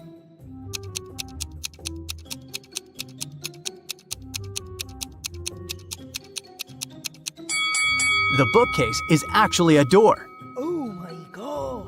She examined the door to figure out how to open it. She noticed 3 buttons, but only one could open the door. If Zelda pressed the wrong button, the door would get locked for good, and she would not be able to figure out where it led. Which button should she press?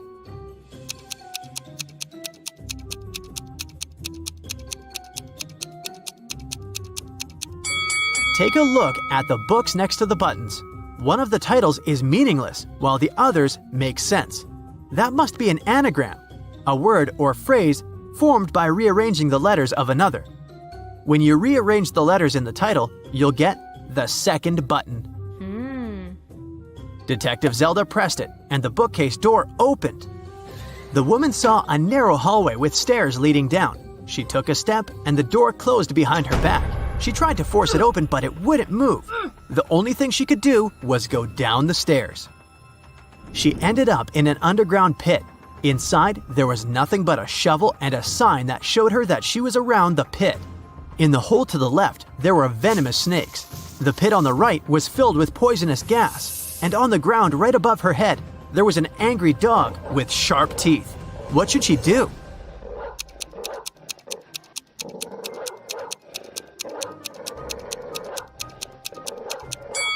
She should dig upwards. She needs to listen to the sounds the dog makes and wait for the animal to fall asleep. Then she should walk quietly past it. That must be how the riddling man entered and left the room. Detective Zelda didn't want to waste any more time, so she headed to Cafe West. A guy sitting at the table in the corner caught her eye. He looked suspicious. When Detective Zelda started walking towards him, he quickly wrote something on the newspaper he'd been reading. Then he ran away through the back door. Detective Zelda tried to catch him, but failed. She checked the paper and found another note. It said, "You're not the mayor, but I'll give him one last chance. It looks like you work for him, so bring me $20 million in cash. We can meet at the building that has the most stories in 2 hours." What building does the riddling man mean?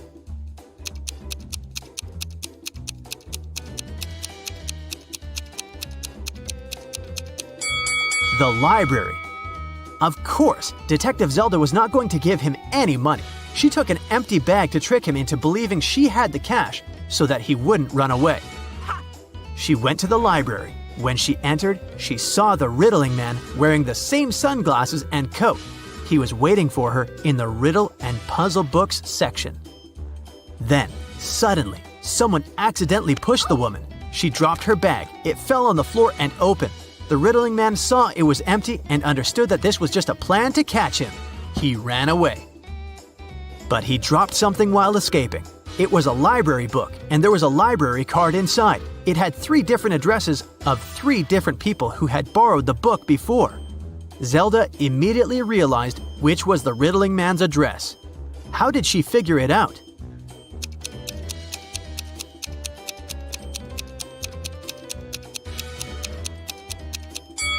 Remember the note the riddling man wrote to her at the cafe? The first address is written by the same person. Detective Zelda had 2 police officers break into the riddling man's apartment. They found the crowns, but the criminal was gone. For some reason,